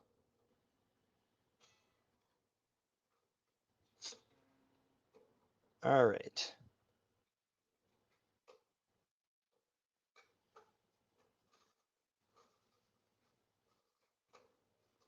All right. I just figured for the sake of talking about this, it would be easier if you could see the nut at least in place there. Okay. So with the nut in there, we're going to place feeler gauge set underneath the strings. And I'm literally going to hold it here, giving slight pressure at the wings. So at the, these wings of it, of the feeler gauge set, so that it actually conforms to the radius. I don't just want to leave it sitting here because it'll flex upward and it'll be flat instead of following the radius. So I'm going to press down slightly. It'll follow that radius. And then just one at a time, I take this string out, take the appropriate file, and I'm going to cut, still maintaining that roughly 15-degree angle. I'm going to cut right down to the metal. I don't want to actually hit the metal, but I want to cut right down to it. And you can actually do a really accurate job with this strictly because, or specifically because, the feeler gauges are made of shiny reflective metal. So here's why that's important. And we find some of these are a little rusty and so they don't reflect as much. But here, I would use this side facing up because it's nice and shiny. If I'm looking down at the slot like this, I can actually see a mirror image of the nut slot in reflecting in the metal. And so what that means is, ordinarily, if this wasn't reflective, there would be a certain amount of material that I'd be watching as I'm cutting. Um, I'd be watching that material to come down and just barely reach the feeler gauge set, and then I would stop and I would know that I'm there. But because I'm looking at the actual nut slot and a reflection of the nut slot, what I'm seeing is that amount of material that I'm cutting is effectively doubled because I'm seeing it in real life and I'm seeing the reflection of it, right? And so as I'm cutting, it's like my vision is 2x'd because I'm watching a doubling, a mirror image of it being cut. Okay, a little weird to explain, but I think in practice, when you do it, you'll see, oh, I see what he's saying. It's like I can see that much better, and so I'll be twice as accurate as if I was just, um, cutting to like a material that's not reflective, right? If I didn't have a reflection. So that's why I love this feeler gauge set method. I think this is, I could be, I don't know why I think this, but I think this is like a Don McCrosty thing. He was a guy that worked with he did a lot with Dan Earlywine, friend of Dan Earlywine's. Um, I think he wrote some things in the guitar repair manual, or at the very least, he influenced a lot of Dan Earlywine stuff. So anyway, I think this was a Don McCrosty method with the feeler gauges. So that's what I would do now. And this is the point, by the way, where see the G string right here? I'm going to mark it so I don't forget. I'm going to leave the G string just a hair high for the reason I mentioned earlier, which is that I know from practical experience, anecdotal experience, that whenever I'm lowering action, especially on, setups and repairs for other guitars, I always find that the G string, if I go slightly too far, it's always the G string that buzzes first, almost always. And so with that in mind, it's a good idea to just leave like 1/1000th of an inch or 2/1000ths of an inch higher on the G string. I always do that. All right, so that's what I'm going to do. I'm going to do that off camera, but let's, we don't have to close this up right away. If you guys want to talk for a little bit and then we'll close it up, that'd be cool. So let's see what we got in the chat here. And Tom Cassidy says, I'm not sure if fingerstyle players are exclusively using K or bags. Isn't it Brags, by the way, or am I wrong? I think Aiden initially wrote bags and now we're all calling it bags. I'm going to look that up. Maybe I'm wrong. LR Brags. Oh, it is bags. That's weird. I like always thought that was LR Brags. Okay, I'm wrong. Not sure. Okay, I've got a better explanation. I think which model of John J. Long says which model of K&K. I don't know if he's asking them or me, but for me, what I have and what I'm using here is the Pure Minis. It's the simplest, most minimal one. I think the other ones they have either are the same thing with onboard electronics, like little, knob volume and tone knobs, which just makes it less minimal. So I don't like that. And then the other one I think is I think they have other ones just for different types of instruments. Like for a 12 string, I think they have one with more transducers. This one, the K&K Pure Mini, only has 3 transducers for a 6 string. Okay, by the way, if you guys like what I do and you get a little something out of the lessons that I teach, hold on, let's see if I can do this quickly. There we go. Out of the lessons that I teach, go to ericschaferguitars.com. There you will see the schedule of dates for my 8-day guitar building workshops. I talked about those a little bit earlier. It's an 8-day workshop where you come out and you build a flat top acoustic guitar with me. We get into all of this geeky stuff, the kind of stuff we got into here, except you're actually here, you're doing it with the tools. Everything's provided, the materials are provided, everything. There are even some options for customizing the materials, but you have to do that ahead of time if you're interested. And it costs more to customize the materials, but that's expected. So, EricSchaeferGuitars.com. Check that out. We'd love to have you out here. And you can also find on my website the online guitar building school, over 60 full-length instructional videos going into all this stuff. Rather than trying to piece things together through random YouTube videos, you can take a structured course to build your own guitars at home. Many of the people we talk to in here are members of that course itself, and also prior students of the hands-on workshop. Okay, and the Tonewood shop, by the way, is now live. That's now something I do. I do sell some Tonewoods. Tom Casti was talking about them earlier. He's bought some Tonewoods from here. We've got Wangi, Western Red Cedar, some really highly figured Super Flake Spessart Oak, which is just a very interesting like showpiece kind of wood. And we've got Tasmanian Blackwood, Black Walnut, Claro Walnut. Check it out, EricSchaeferGuitars.com. All right. Do we have anything else in the chat? I can keep going, guys. So I just wanted to get that out of the way. Let's see. Stu Mack actually sells a safe slot nut guard that is a set of feeler gauges and a neck call to bend the feeler gauges like you're talking about. Not necessary, but makes it easier. Yeah. So I think he's talking about the same. Oh, nut guard as a set of feeler gauges. Oh, I see. Yeah, I know what he's talking about. Yeah. I know what you're talking about. Yeah, I have no experience with that. It might just work kind of the same, or it might be easier to use. I have to look into that just out of curiosity. But I'm very comfortable with the way I'm doing things. So I always like something new to try. Hofmeister Guitars. I believe the Pure Mini has 3 transducers and is for steel string. K&K Classic has 4 and is for nylon string. Yes. So that's what it's for, nylon. There we go. Okay. I wonder why you would want 4 transducers. Someone who does classical guitars would know the answer to this, I think. I wonder why it's more necessary for the nylon to have the 4 transducers. Okay.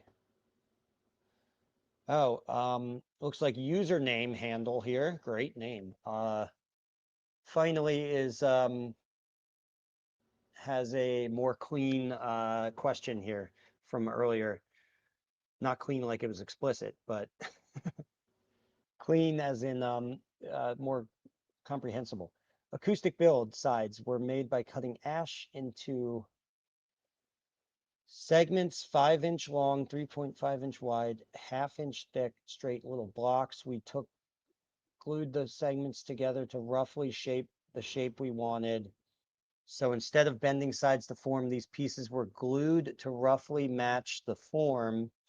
FYI, teardrop mandolin style form. You're left with a big blocky frame of the sides. Yep. And almost like piecing together a picture frame. Okay, I get what you're saying. Except instead of 4 sides, it was a strange octagonish shape by how this was taken by how some DIY banjos were made. Okay. So yeah, it's like more of it's a way of getting around bending, right? Although if you're able to bend, like that sounds like a lot more work, and it is, but yeah, for someone who doesn't have like a side bending machine, for example, which those are crazy expensive and or difficult to build yourself. So yeah, you could do it that way. I'm trying to remember your question from earlier, I believe was the thickness of the sides. And so you're really asking then, the spirit of your question is, are the sides appropriately thick for tonal reasons? I was taking it as, are the sides too thick to bend, which 5 to 8 millimeters is way too thick to bend. Here's the thing. Yeah, he's saying, do my sides need to be a certain thickness? Have I made a terrible mistake in this construction method? Well, you haven't made a terrible mistake. I would imagine the guitar is going to look at the very least unconventional and like, I'm not picking on it. It's just going to look blocky. And whenever someone sees sides that aren't bent, and I've seen this before, you can't help but think, oh, this is someone trying to get around bending, right? Because almost clearly, like if you could bend the sides just as easily, you would rather do that because if only for the way that it looks. Like it's so smooth and seamless to have this nice flowing, the grain just following the curves of the side. It has this very like natural, feminine kind of shape to it.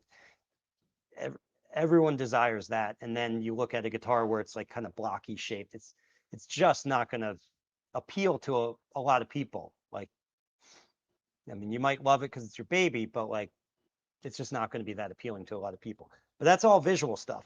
As far as is it going to function? Yeah, it'll hold. It's not going to fall apart, assuming you know that your joinery is good. Um, and as far as the tone, here's the thing.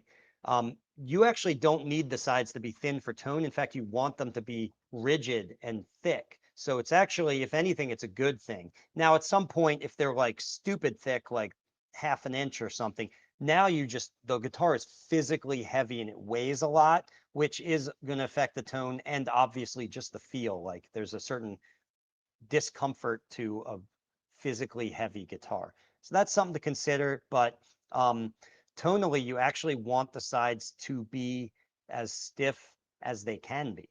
Stiffness is your friend there. Whereas on the top and the back, we're trying to create, we're trying to allow for mobility of the top and mobility of the back plate so that they can respond to the string signal. The sides, we don't want to respond to the string signal. A common mistake is to not respect that fact and leave the sides super thin or maybe unbraced and end up with um, sides that are mobile and responsive along with the top and the back. And now, rather than having the top and the back play off of each other like an efficient air pump, because the sides couple the top and the back together, okay? They're the coupler. If they're rigid, they'll be a good coupler, so the top and the back can play off each other. If they're mobile, just like the top and the back, well, now the whole thing, there's so much loss of energy. The whole thing is like a piece of jello, just chaotically and randomly moving in all directions. I'm trying to, it's not, doesn't work exactly like that. I'm trying to paint a picture for you of why you don't want the sides to be resonant, thin, and mobile. You only want the top and the back to be that way. So I don't see any problem with what you're doing as far as making the sides too thick for resonance. The only problem I see, as I mentioned, is one, visual, and two, just literal heft. The guitar will be physically heavy for the player, which can also affect tone and obviously feel. Okay. Let's see. Completely agree visually, and yeah, I'll need to remove some mass. I was worried you were going to say that sounds like a horrible idea. You should start over. No, no, no. So I'm glad I'm not cooked. No, you're not cooked, man. Um, you're not cooked. I think that's cool. It's cool to do. It's cool to do fun stuff like that. I've seen some really creative stuff done like that. And honestly, it can if you're a real artist, like you can not bend sides and do something and have it look even better than bent sides, but that requires being like some visionary kind of guy. Very often it doesn't look visionary. Gotcha. Yeah, the jello with the ping pong ball analogy. Yep. Okay. All right. And he says, thank you. Okay, in all caps. I love that. All right. Well, thank you. Not him, but all of you. Thank you for tuning in. This was a long one. This was fun. I didn't know how this was going to go because I figured we're just going to get started. We're going to get into stuff. We're going to bounce around and just cover different topics. But yeah, we're done. That's it for today. You guys are the best. I'll see you in the next one. Thanks for sticking around and bye for now.